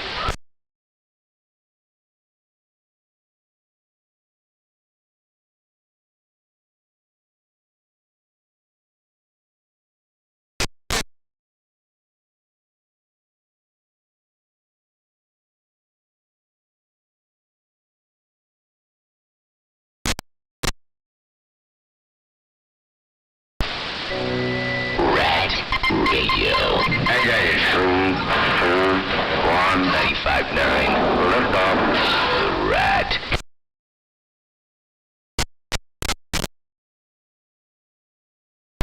Jersey's Rat Radio 95.9. The Rat.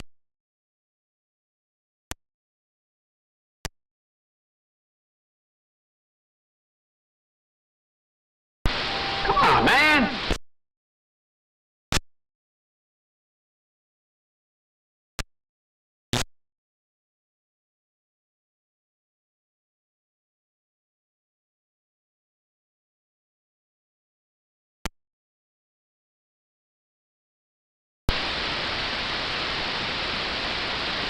It's a record of my favorite song.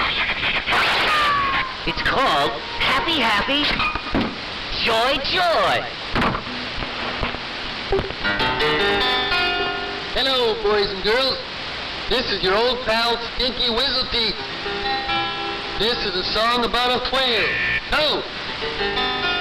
This is a song about being happy. That's right. It's the Happy Happy Joy Joy song. Happy Happy Joy Joy, Happy Happy Joy Joy, Happy Happy Joy Joy, Happy Happy Joy Joy, Happy Happy Joy Joy, Happy Happy Joy Joy, Happy Happy Joy Joy Joy. I don't think you're happy enough.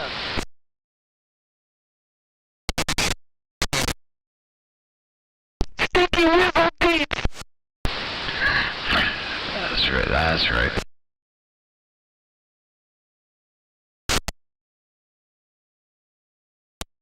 Tell you what, Billy West is a freaking nut job, but he was awesome. Oh yeah.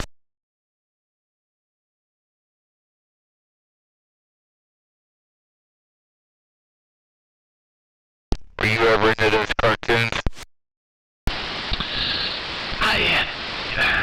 Yes. slightly for a bit. Like, not... I got enough of it, but I was like, this shit's fucking weird as hell and funny. You know what I mean? But I never, like...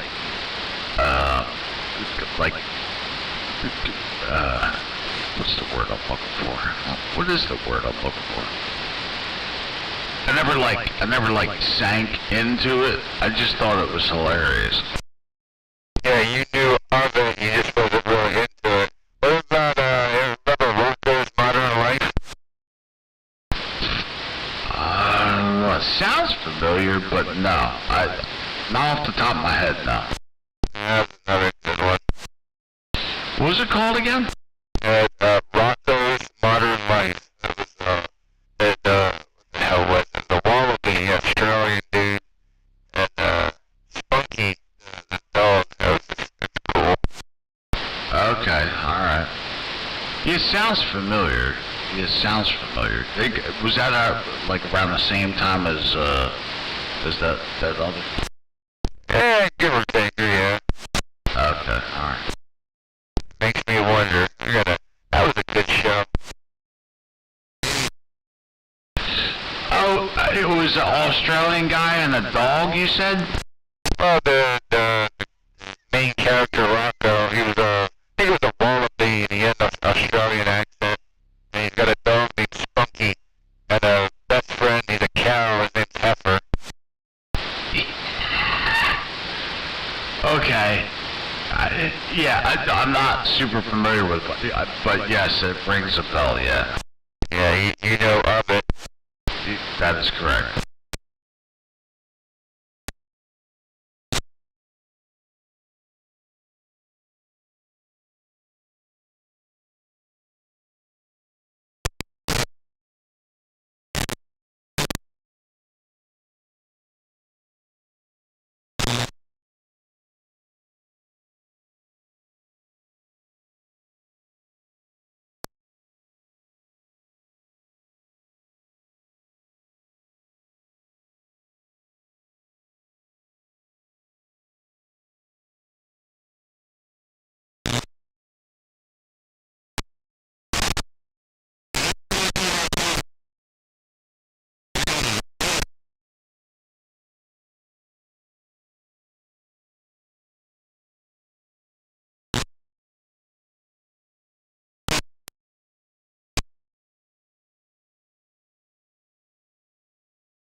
Over the past week or so, I sit here a little bit and listen at night, and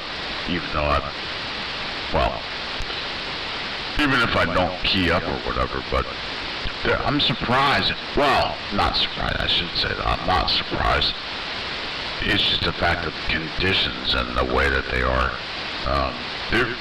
There's been a lot of stations. The conditions have been good for. There's people talking on 935, 915, 905, 885, all the way down into the sevens, like 765, 785. There's been a shit ton of fucking traffic down here. That's crazy. Air conditions have been wide open. Yeah. And it's always weird, because sometimes you'll hear sporadic, a lot of people talking, but sometimes you get that direct connection, and that's always good. Oh yeah. Yep.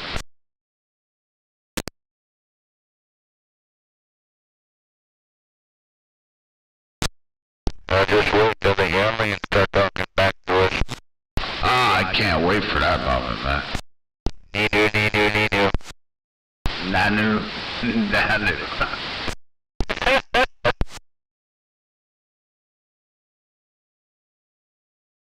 Is that Bork from Ork? Something like that.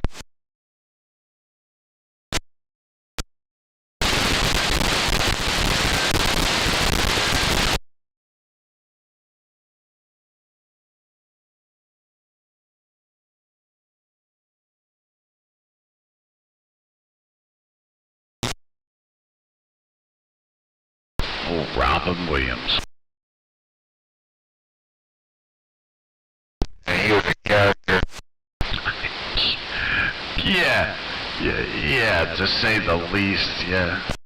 One of my favorite videos was with him and his mother, and I don't know, knowing what he was going through and all the shit, you know, like, to see him, like, genuinely laugh, it's just heartwarming. Oh yeah, dude. I don't know that I don't know that I've seen the video that you're speaking of, but yeah, what you said in the last part, yeah, absolutely. I have to find it. It was him and his mom.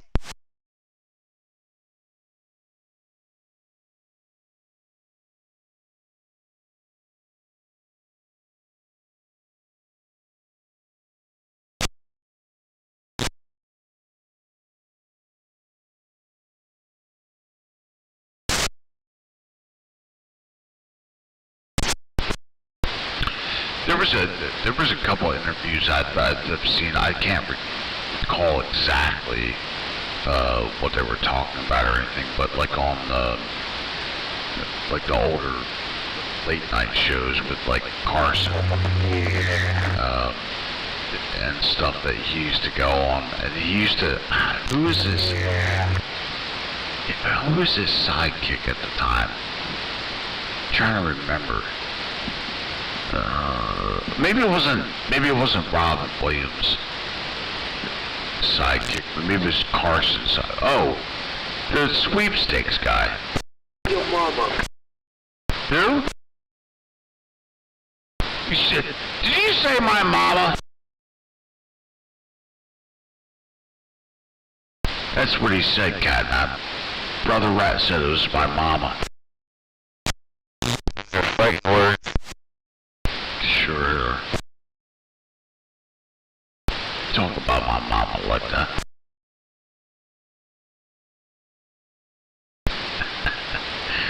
What are you doing over there, Rat? You took too many hits, Catnap. Yeah, he's still recuperating.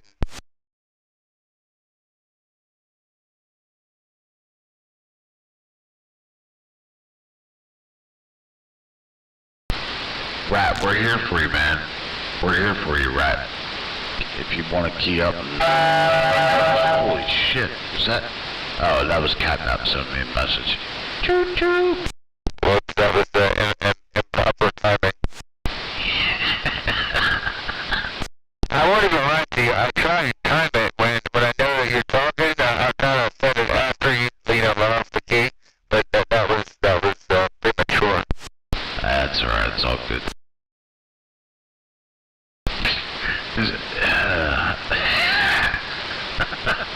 I'm just laughing at myself. Oh shit, Rat, what's going on? Why are you infatuated with me, man? All I hear is rat, rat, rat. Cause you ain't talking, man. You're just sitting there silent, listening to us talk. We're trying to get you included into the conversation there. I am barely listening to you talk. I told you I have several family members here, and we're having a party. A boogerator came in there looking for you, and you didn't answer him. I figured you must have just cut the volume off. Who? Booger Eater. I have no idea who you're talking about. The Booger Eater. He's out there. This is a skip channel. I forget where he's at too. Booger Eater. Where was he from, Catnap? You got me there. Bluegrass, maybe? I don't know. But you know who he was there, Rat, if you were listening. I'm not listening. I'm barely listening. As the volume turned down very low, and I keep hearing rat, rat, rat. And I want to know why. Now I know why. Thank you very much. Hey, accept the fact that you're popular. You're gonna have a star on the Hollywood Boulevard one day. Thank you. Hey, when you get that star on the Hollywood Boulevard there, Rat, you let me know. Don't hold your breath. I appreciate that. That was actually a compliment, right? I appreciate that. You don't want me to die. See it. No. We had a little bit of a... It will never happen. That's what I meant by don't hold your breath. It will never happen. Oh, it's because of that. It wasn't because you don't want me to die. Yes, RJ. I do not want you to die. So that's what it was all about.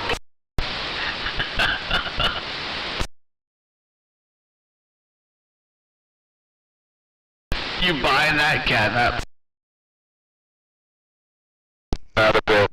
Yeah, me either. Can I get back to my company now? Can you what? Can I get back to my company now? Yeah, get back to your company, man. We appreciate you coming there and checking in with us. We'll be... hold on, let me look. Let me look at the time. It's 9:35. Can you check back with us, like in 10 or 15 minutes? Sure. Okay, we appreciate it.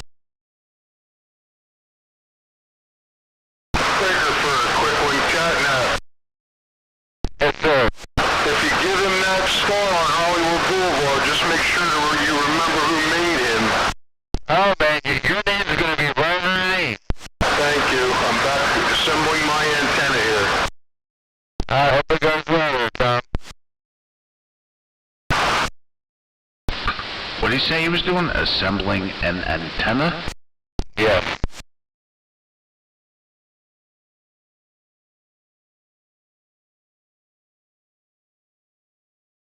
I wonder what kind of antenna he's assembling.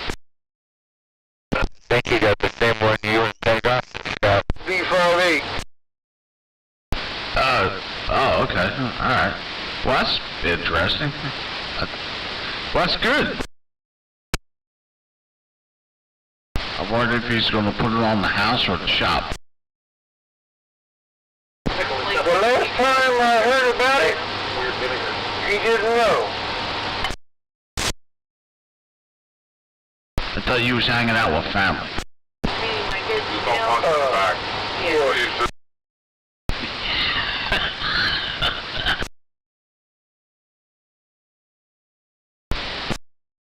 Well, look, I can't help but hear it. You understand? I'm just pulling your leg there, Rat.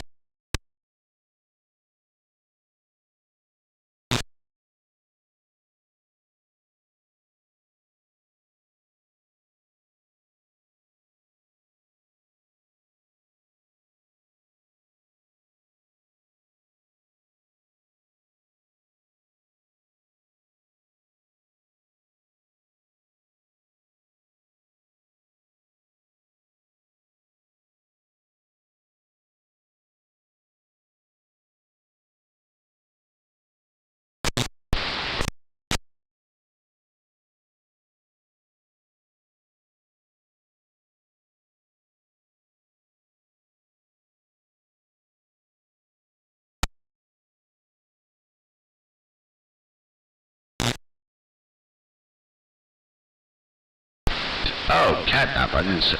Oh, I heard it, but I forgot to... I forgot to look to see what you texted me. No, you're fine.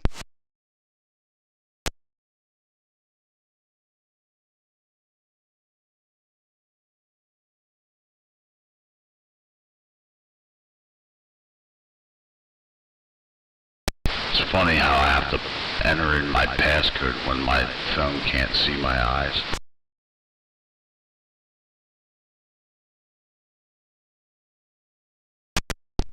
That's kind of, facial recognition. Yep.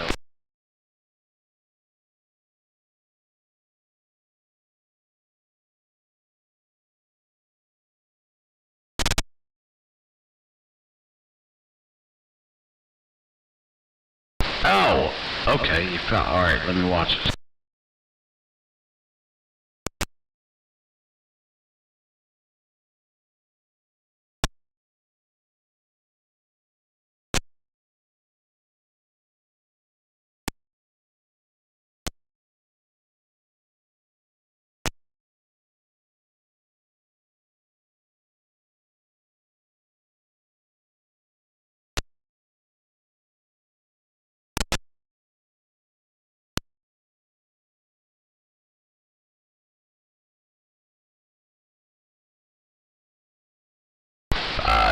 amazing, man. Oh, yeah.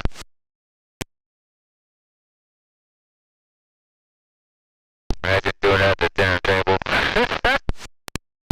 Yeah. Did I tell you, I actually, when he was on a USO tour, when I was deployed in 2003, 2004, I was extremely lucky to get up close to him and have a couple words and actually shook his hand. That is really cool. Yeah, he's a funny dude, man. It's funny you mentioned about the USO tour. There was a pretty good video of him. He was doing a set, and I guess there were, I don't know, but there's something was going on, and all the soldiers started facing away from him. And he's like standing up on stage like, well, what do I do? What do I do? Huh. Well, I'll try and find that one too. I think you'll enjoy that one.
Oh,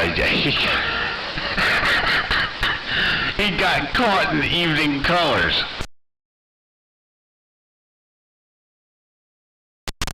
What does that symbolize?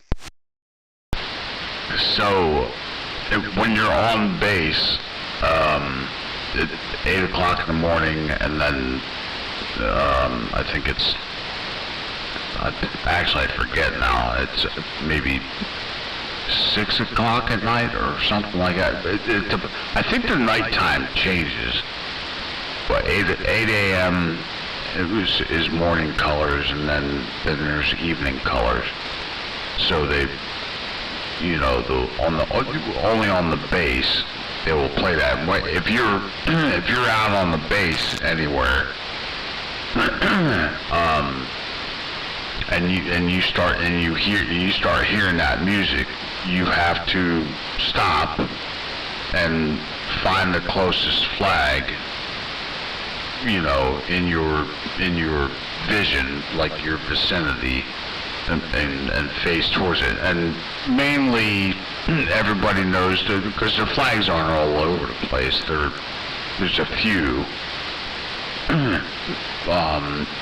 but generally you know where the big flag is on the base, and you stop and turn towards it and salute. If you're outside, if you're inside, excuse me, if you're inside a building or something and you don't hear it, then it doesn't matter. But if you're outside walking or something on base, then that's what you do. I got you.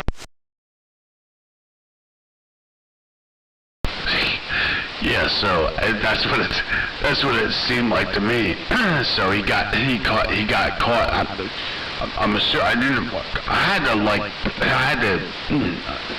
I had to put the phone up to my ear to hear what he was talking about. But I'm assuming it was either. I can't assume that it was morning colors. It had to be evening colors. That he got that he got caught in there, and everybody turned away from him. It was pretty humorous.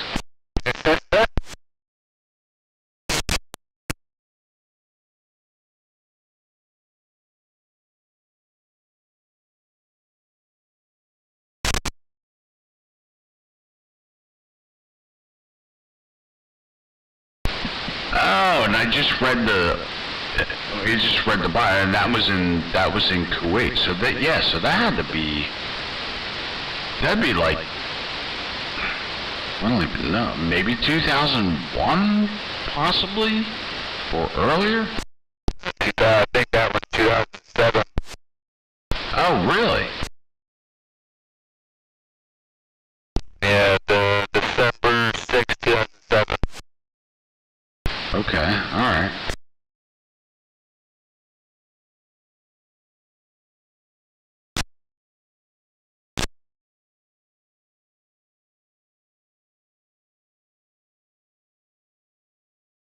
I learned something new. I didn't know they actually did that stuff. Like, so you'd actually hear, like taps every night, reveille and all that good stuff? Yes, yep. Wow. Now, that was if you were on shore, on base. I mean, well, they had it, they had it on the ship, too. Like, if you were deployed. They had it out there, too, but it kind of, all that went down a little bit different than it does on shore, because you kind of, when you're deployed, for the most part, you're always paying attention to what time it is. Always. So you always knew when that was coming up. But when you're on base, when you're on shore, sometimes, most of the times, it'll catch you by surprise. Alright, I gotcha.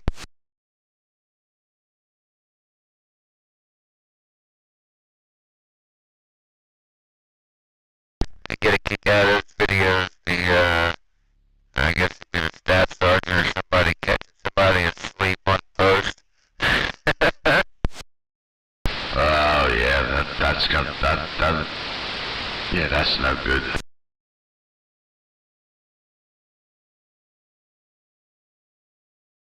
That's the one thing about, you only got just follow directions. That's all you have to do. And it ain't nothing crazy, but when you're on duty, man, they catch you. Yeah, asleep on post. Holy smokes, yeah, they lay into you big time. Oh yeah. We'll be scrubbing up latrines every single day. Yeah, yep.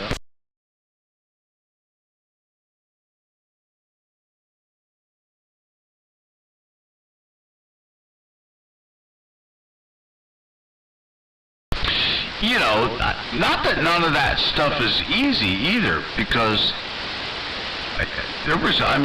sometimes, I got lucky enough where I was in what they called Sea Operational Detachment. So I was intermediate aircraft maintenance. I wasn't in a squadron, which most people in my rate were. So I was in a shop, but I also had a duty station too. So I didn't have to deploy all the time. I just had to deploy when they told me to. But being in having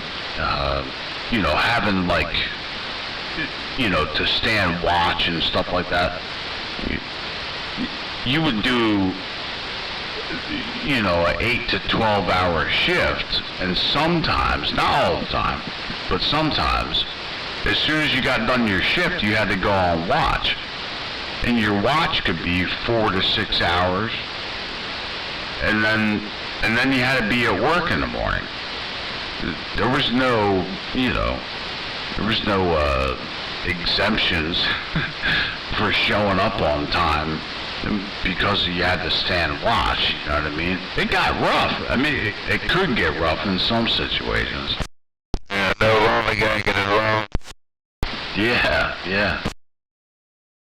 And that's the other thing, too. Like, everything you did, you had to write it down. Everything.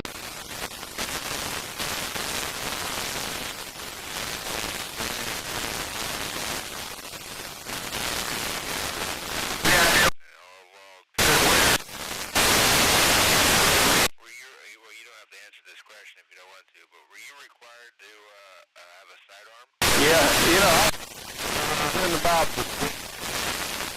on my way to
Get sent to some of these temporary assigned duties, I'd be pissed off too, but I never did.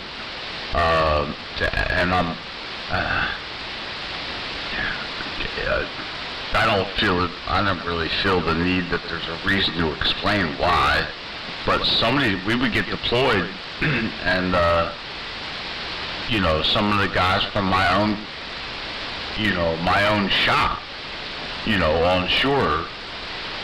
As soon as we got there, I was never considered somebody that would be temporarily assigned to some other duty than what my job was, because I knew my job really well. But these guys would go to they would go to the kitchen, or they would go to. Some of these guys, we wouldn't see them the whole tour for 6 to 9 months. We'd never see them. Until we got back to the shop on shore. Yeah, man, they didn't. Yeah, some of them positions, man, they put them in when we get there. Because what they do is they try to, you know, conserve manpower and put people in positions that they're going to perform well, I guess. I guess that's the idea. And But like some of these guys that did the same, supposed to do the same stuff that I did, just didn't have the capacity, so they had to send them somewhere else and, you know, make them useful. Oh yeah, I understand.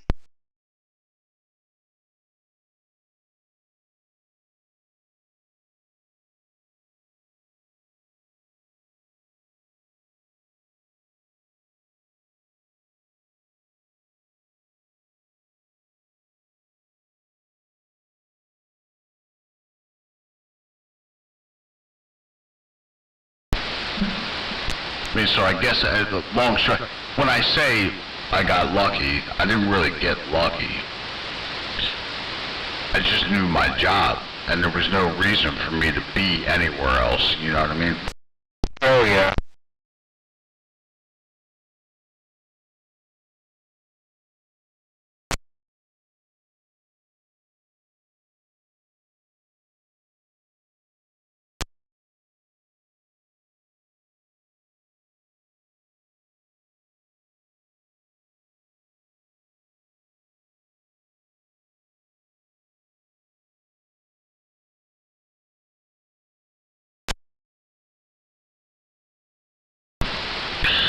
It's hard to believe it's a Friday night. I don't have to go to work tomorrow. Well, I chose not to go to work tomorrow. I'm so glad that I don't have to go to work tomorrow.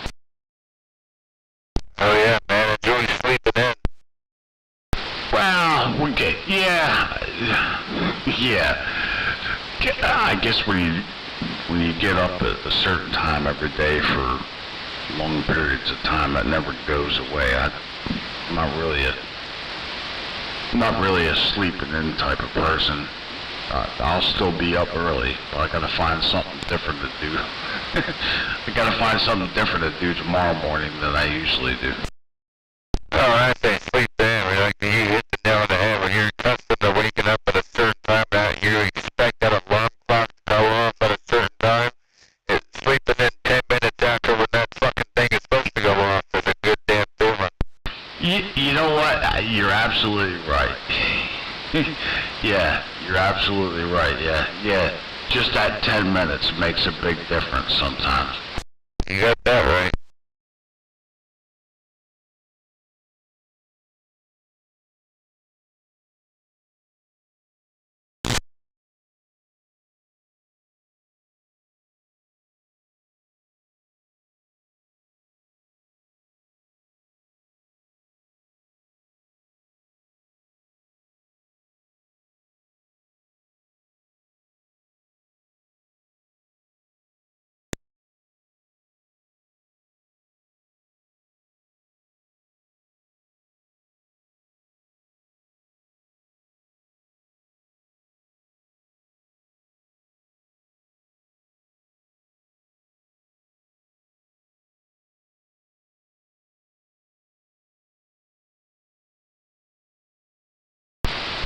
That 999, he's pretty good with making them songs, ain't he?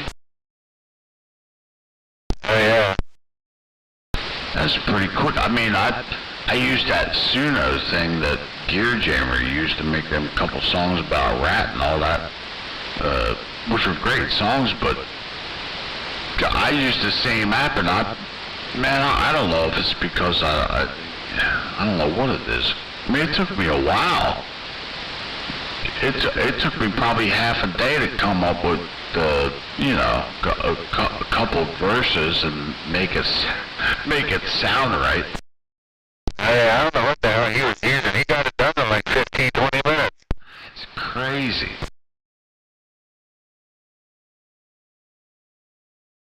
That AI is something. Sure is.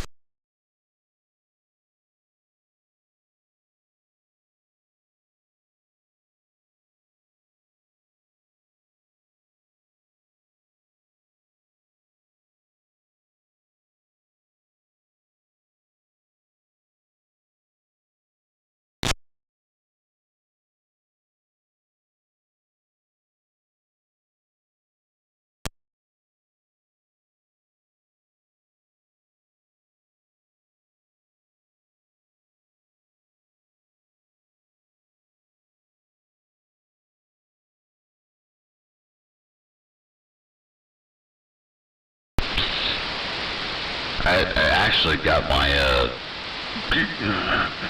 I talked to you recently about using like a second studio mic to try to get that stereo sound out of, you know, just kind of what I'm doing over here.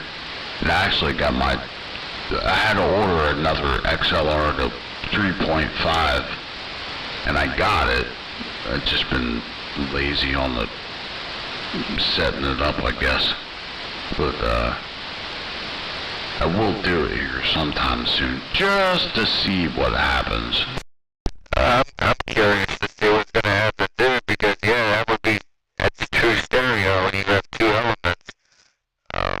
The one thing, I mean, not that I've ever used that setup, but the only thing that I could say, you know, I mean, it's kind of, I don't know, make sure each gain is set the same.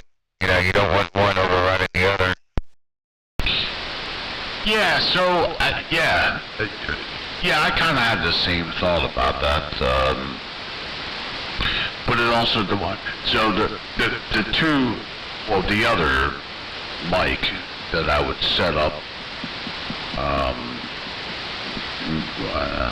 it's not the same mic, it's a very similar one.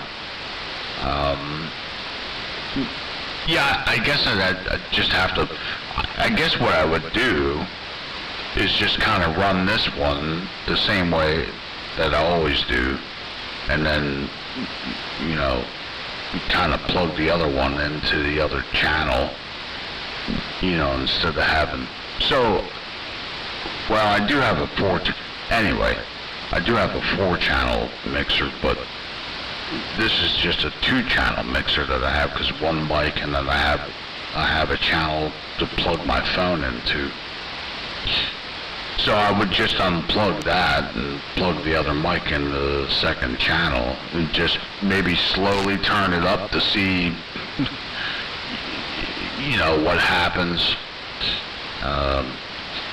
Yeah, I'm curious about it. You know, to see how it plays out over the actual air, you know. What sucks is that a lot of people don't have stereo headphones, because then you can do all kinds of crazy tricks, like, you know, when you listen to a song and it shifts from your left ear to your right ear.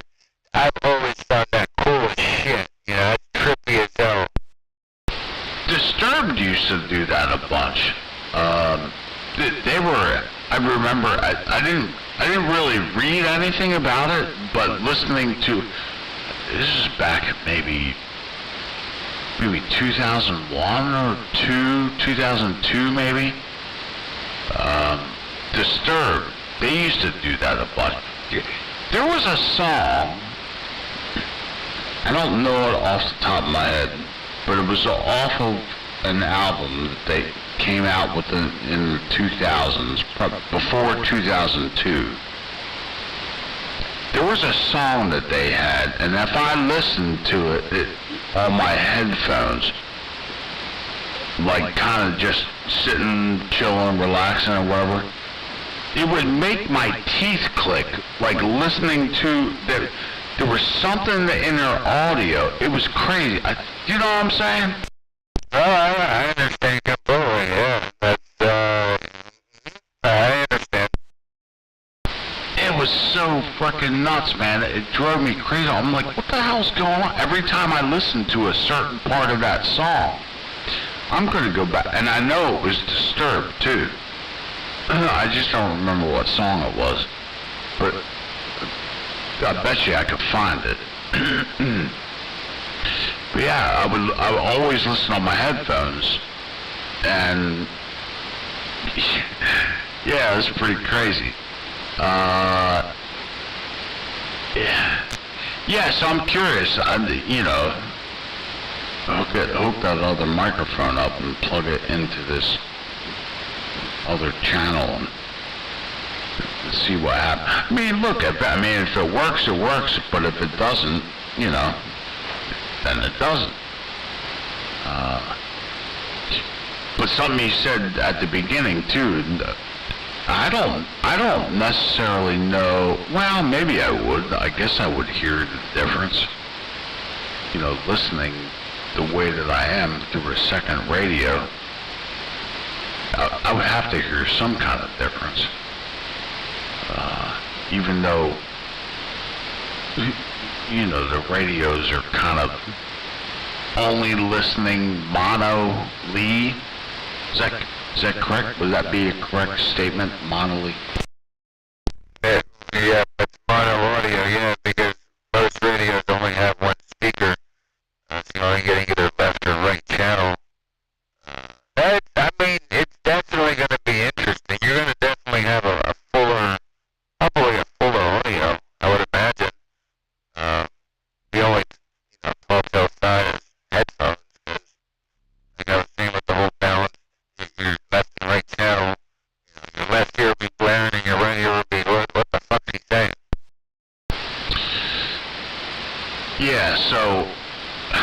So you're putting two. So I would be putting two audio sources into one channel, trying to, I guess, in a sense, trying to make it sound like stereo.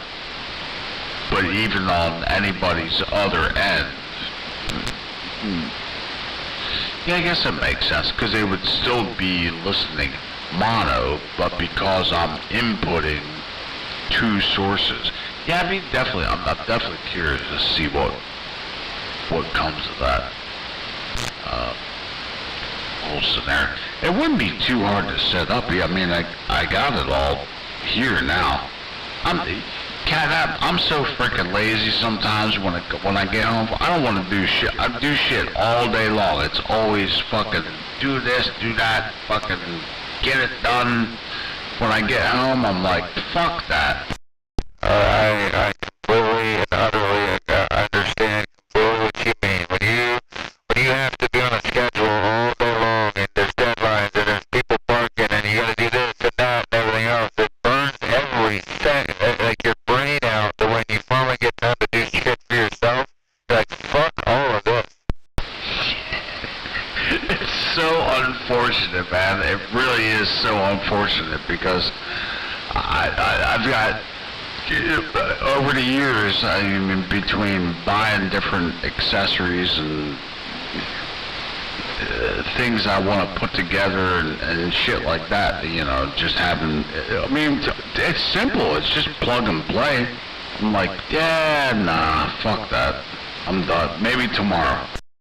Yep, the famous, I'll do that tomorrow.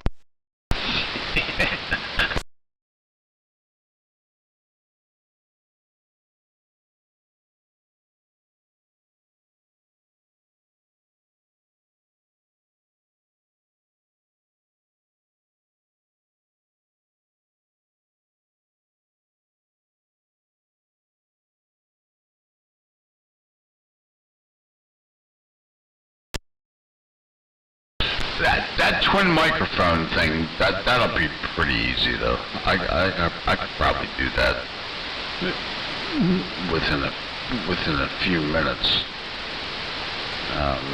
Honestly, like with all honesty, I could probably do that within a couple minutes.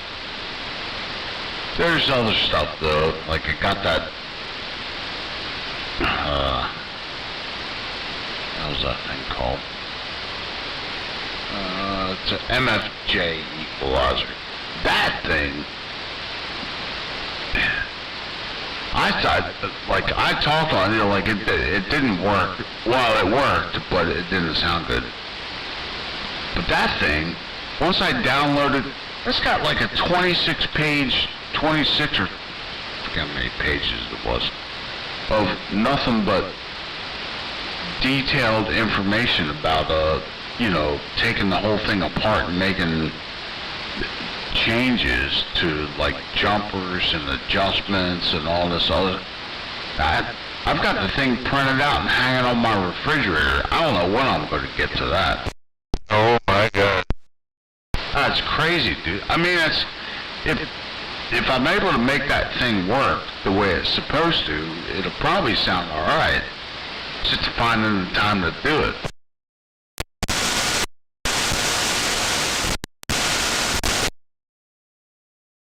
It's just I mean, it's the same, well, not the same, it's not the same. I mean, it's an 8-band equalizer, you know, but all the, it doesn't, like all the settings on it, it's got external, well, it's a lot more settings than the 8-band equalizer I'm talking on now. It's got XLR inputs, XLR outputs, it's got all kinds of crazy shit. Line inputs, you know, line out. And but to make changes to it, well, for the most part, to get it set right for the mics that you're using and all that, so you have to open the thing up. And the changes aren't on the outside, they're all on the inside. You have to actually know what you're inputting into the thing to make it work right. Oh shit, so what are there, like dip switches in there? Yeah, there's dip switches, there's trim pots, there's all kinds, you know, yeah, exactly.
I'll stand corrected, but Rat said he was coming back, right? Pretty sure.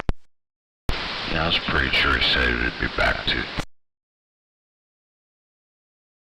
Sleeping on the microphone. Yeah. Doing cake stands in the backyard. Yeah, but yeah, inside the pool. That's right.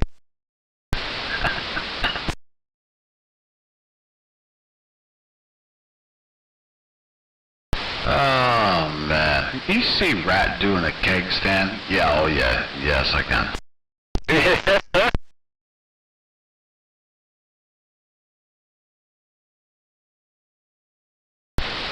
Then everybody goes home because there's no beer left.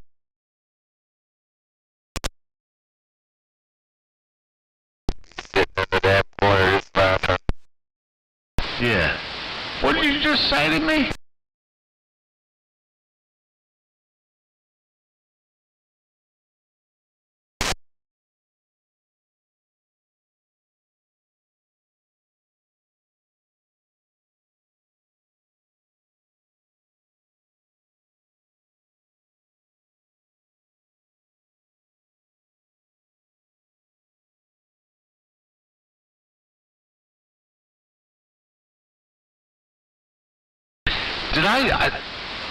Did I tell you? I don't know if I did or not. 201, Mr. Meese over there. Did I tell you I spoke to him recently? You did not. I was coming home from work one day, and I don't know, a couple of weeks ago, It was before the 4th of July. I believe it was before the 4th. And I was coming down Landis towards Maine, and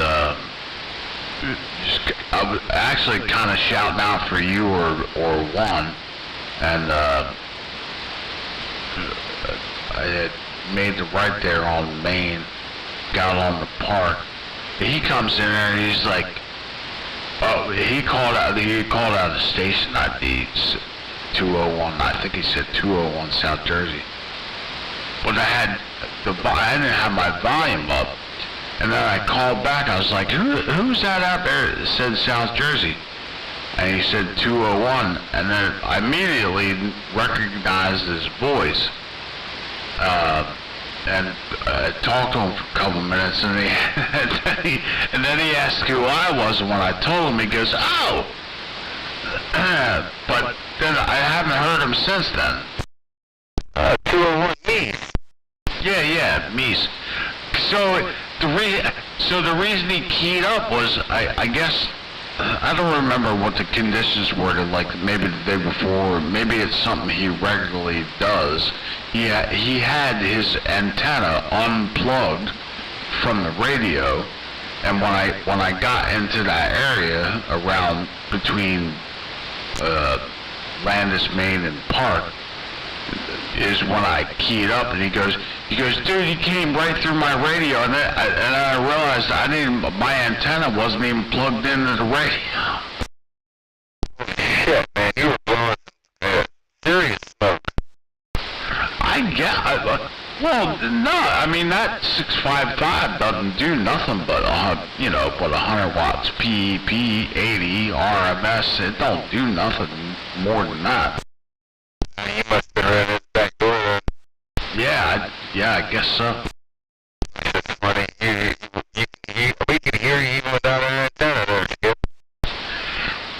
Yeah, that's what he said. That's why he realized that he didn't have his plugged in. And then he keyed up, and yeah, but I haven't heard him since then, so anyway. Just for shits and giggles, I flipped my dummy load in and out while you were talking for a split second, and I can still hear you through my dummy load. So you got the magic ears and lightning bolts and all that shit working for you. Oh, no shit. Yeah, I ain't got that. I ain't doing nothing special over here. I ain't doing nothing special at all. I ain't running no big power, just having the numbers look correct. You're just about tickling the 9, so keep on trucking. Roger on that. Well, you're sounding good over here, too. I appreciate that.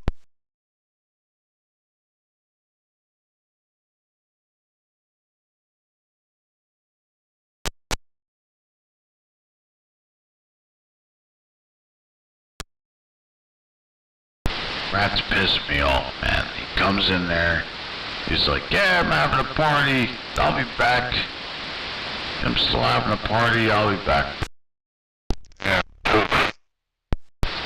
Yeah. I asked him to check in like 10-15 minutes after. Let me... Oh, shit. Yeah, he done forgot about that. Are you drinking, RJ? Are you, Rat? Yes, I'm always drinking. Are you... You said yes, you are? So yes. Yes, I am. Does that matter? I asked you to check in like 10 to 15 minutes later. Where you at? I'm right here. And, no offense. I didn't mean any offense by that, RJ. But, you're pretty persistent. I've forgotten all about that. You said, I told you to check in. I don't follow your instructions, okay? I didn't tell you to check in. I asked you to. Oh, my apologies. Look, I don't even know what's exactly going on. I just hear bits and pieces. I just keyed up to try to clear my name. I didn't do anything wrong. Well, we Catnap and I appreciate you both, you know, keying up. And, well, I said you both. I don't know why I said you both. I appreciate you keying up and at least checking in. I appreciate your concern, and I will check in at a later time. I took that as whenever you feel like it. Well, I didn't want to say that, but kinda. He's gonna reach to the microphone and say, "Keep my name out your mother mouth." Who did I say that to, Catnap? I don't know, everybody. I don't fucking know. You said that to me one time. Did I? You did. You did. Oh shit. Shit up. Jerry. Why would I do it? I have no reason to do that. Well, sorry. That was a double. Shit. Yes, it was. That's why I said pardon me. Pardon you. You have to write the President of the United States about that. What? You looking for a pardon? Not from that scumbag. Oh boy. Uh-oh. Alright, Rat, check back in with us if you can. Like, you know, maybe like 10-15 minutes if you can. Okay, are you going to time me to the exact minute? So tell me what that minute is, so I won't be late. Okay, we'll say 10 minutes plus or minus 5. Good enough. And you gotta cut up some slack. His damn watch is always wrong. Yeah.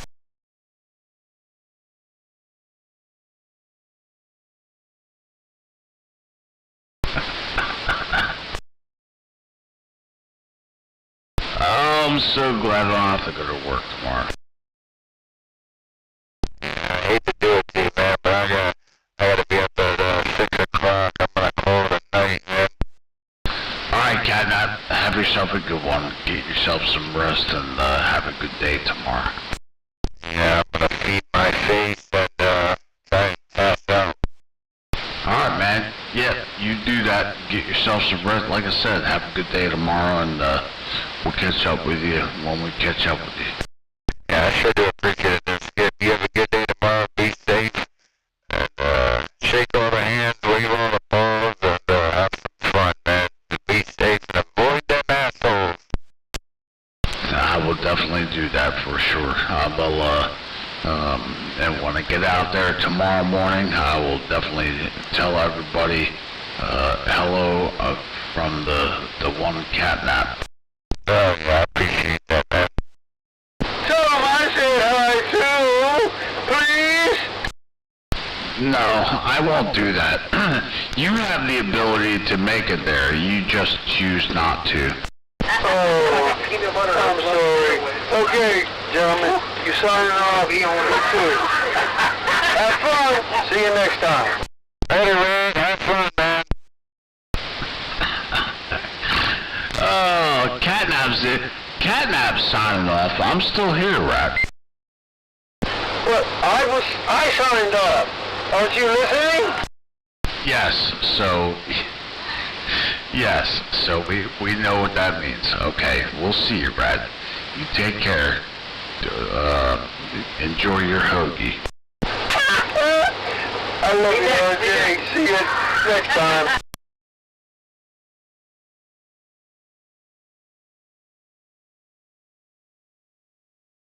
Hey, Rat. Yes, RJ. I'm gonna play your song before you don't have to answer. I just need a second to reconnect my device here, but I want to play you your song again. Take your time.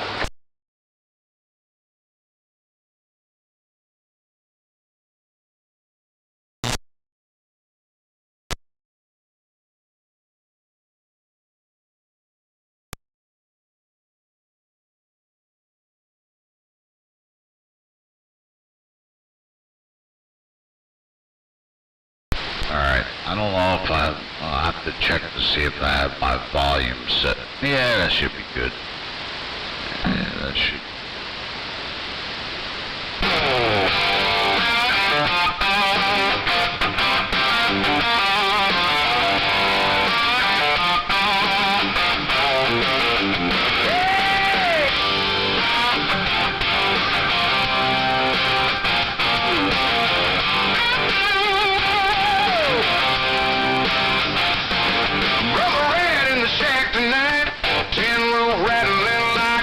Fight CB radio crackling low, telling the whole wide world hello.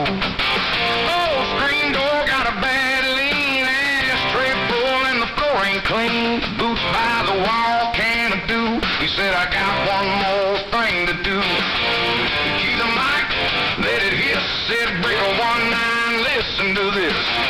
Line's hot and the mood gets fat. Clock says now is vape time, rat.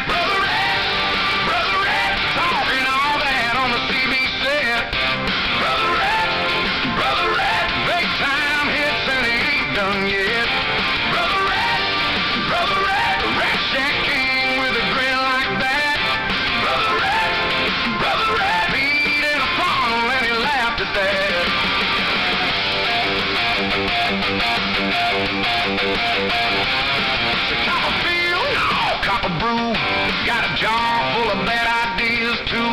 He spun that chair with a squeaky drag, then he waved that plume from a patched up bag. Talked through the night like it owed him rent.